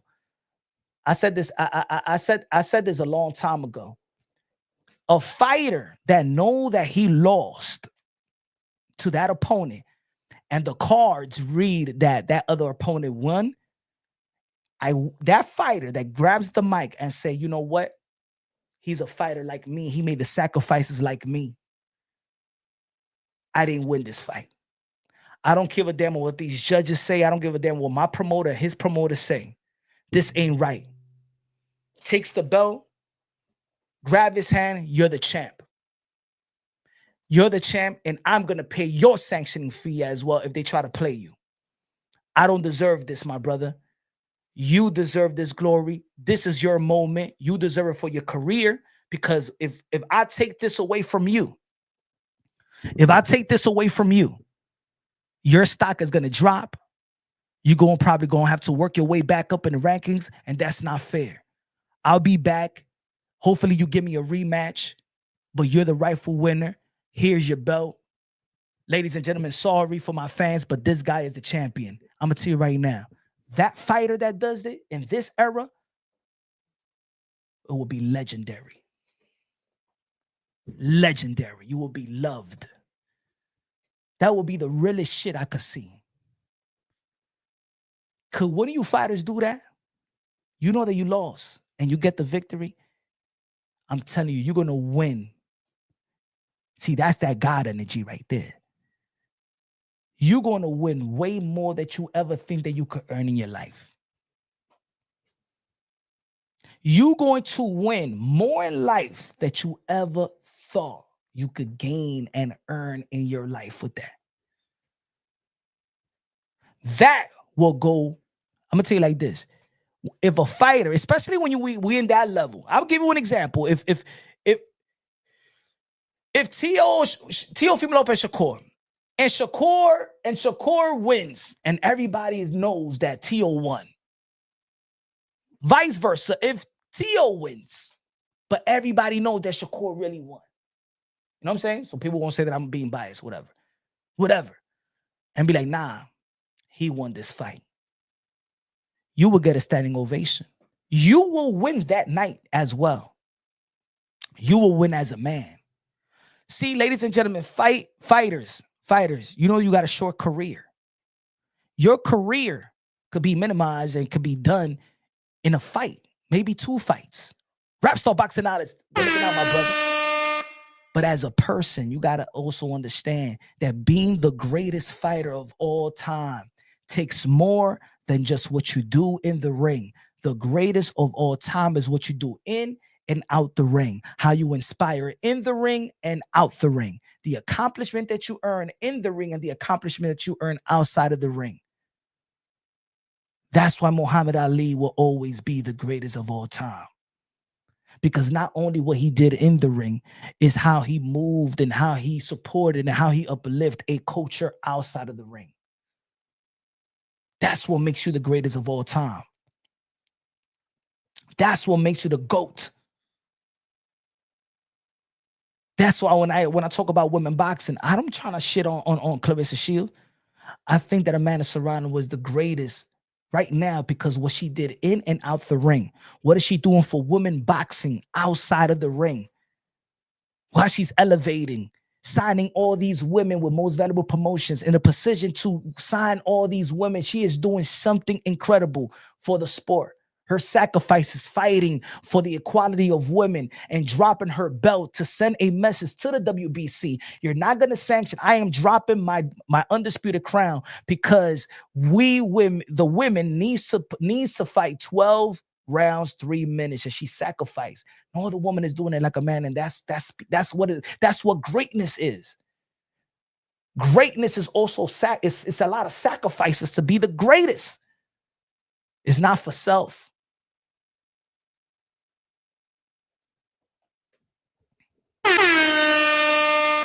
Love my kids with the $2 super chat. Good looking out. You can't wear them 10 clanky belts.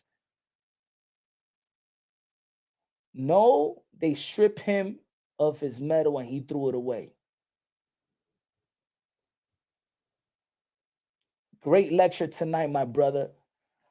Hey, yo, man, it's real, man. I'm telling you, man, for real, man. I'm glad, I'm happy that y'all tuning in. You know, again, I'm not saying I don't say I'm right and I don't say I'm wrong. I just feel like what is logical. I'm imperfect as well. I'm highly imperfect. And the time that I talk to God is when I'm actually driving because I get the undivided attention. I get a good 45 minutes, 30 minutes of conversation. Even when I'm jogging, bro, when I jog, and I started jogging a month and a half, almost 2 months, and I'm like, I'm speaking to God, bro. I'm like and look, for those who seeks, yo, God, when they say God is almighty, bro, he's almighty, man. He speaks your language too, man. Go to God. God is your dad. He's your father, man. Talk to him like you would talk to your father. He talks your language. He knows your sense of humor. He knows that you're not perfect. And that's how you build a relationship. God knows your sense of humor. God knows your weaknesses and strength. That's what they say, that God won't give you something that you can't handle. God is never going to give you something that you can't handle. He loves you, bruh.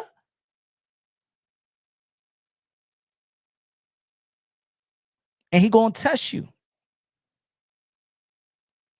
But you know what? The test that he's giving you is because he know that you can overcome it. He's not going to give you a test that you can't pass. He's not going to give you a test that you're not capable of passing. God is not here to torture you.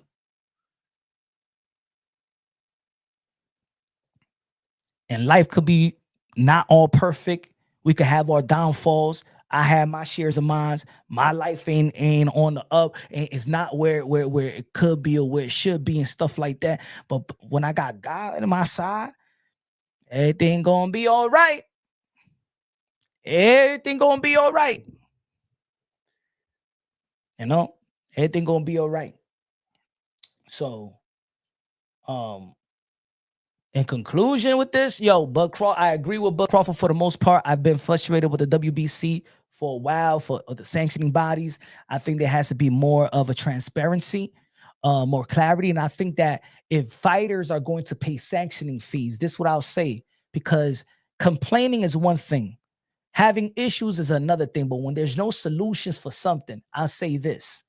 Bud Crawford, pay the $300K. Yet, go back in the table with the WBC and you tell them what foundation that you want. Well, Mauricio Suleiman said that we give $250,000 or $230,000 or whatever of that 300 sanctioning fees to whatever they want to put it in.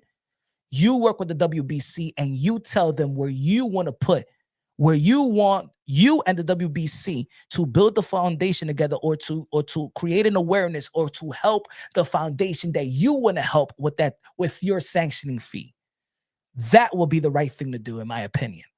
So if Bud Crawford has a foundation, or he has a something that he's partnering up with whether it's like the WBC has done. Let's say if I was a fighter, I will tell the WBC, let's pour in more in for autism, because my son, he suffered from autism. So I've grown this.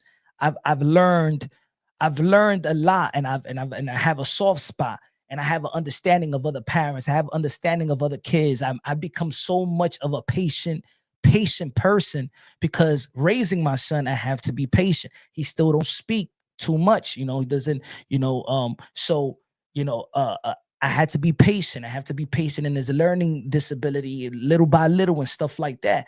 So if I was in Terence Crawford's shoes, I will pay the sanctioning fee and be like, you know what, Mauricio Suleiman, the WBC, I want to pour this money, this other percentage. Let's go seek and let's build, and let's create, or let's help for this foundation, this matter, and stuff like that. And then you feel good as a fighter that you know where your sanctioning fees is going to. And then you partnering up with the WBC, they know that they in cahoots with another good program, in which elevate everybody.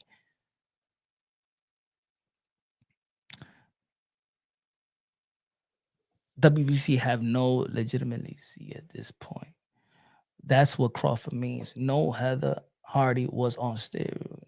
Punch, you was cooking 15 minutes. Good looking out, Joshua, man. I thank you. Appreciate you, man.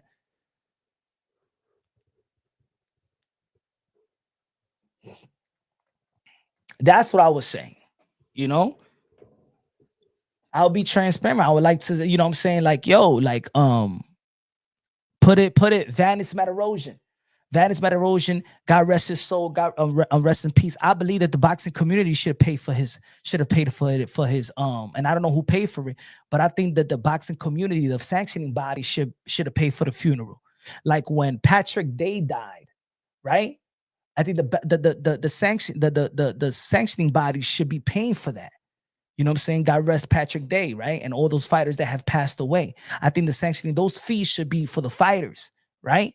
If you've seen a fighter that has poured in so much money for your business, like a Roberto Duran, like a Sugar Ray Leonard, or Hearns, when they get sick, you got to take care of them, especially those who really elevated your sanctioning body and elevated the sport, and everybody's eating off them, right? Hey, yo, I seen a picture with Chris Eubank Jr. I don't give a damn. Those sanctioning, I know it wasn't belt or whatever, but those promoters, everybody, nah, help that man out. All hands on deck. Help that man out. Everybody getting enough money. You don't hear fucking promoters saying they going bankrupt. Everybody getting their money. And everybody will know where those sanctioning fees is going to. Shout out to Jamel Charlo. Jamel Charlo paid for Patrick Day's funeral. He didn't have to do that. You know what I'm saying? So I think that Terence Crawford, I think I understand the emotions. I understand that he probably felt that it was embarrassing for Mauricio Suleiman to be saying what he said in the interview with the boxing scene. I think both of them could come together, because I think that for the most part, I think a lot of people do respect the WBC and their franchise and organization. Everybody respects Terence Crawford. You are a wonderful champion, Terence Crawford.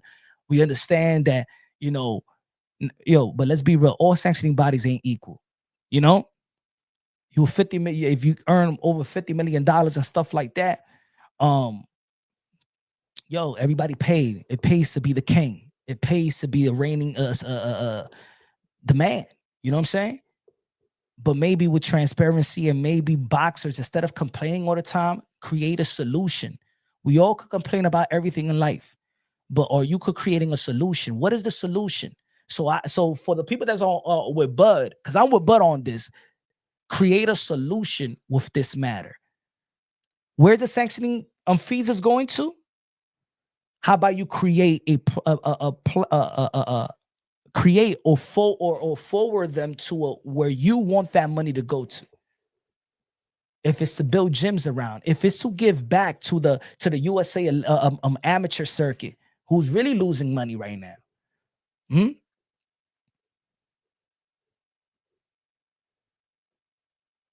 So, I think that should be. I think that should be the motive.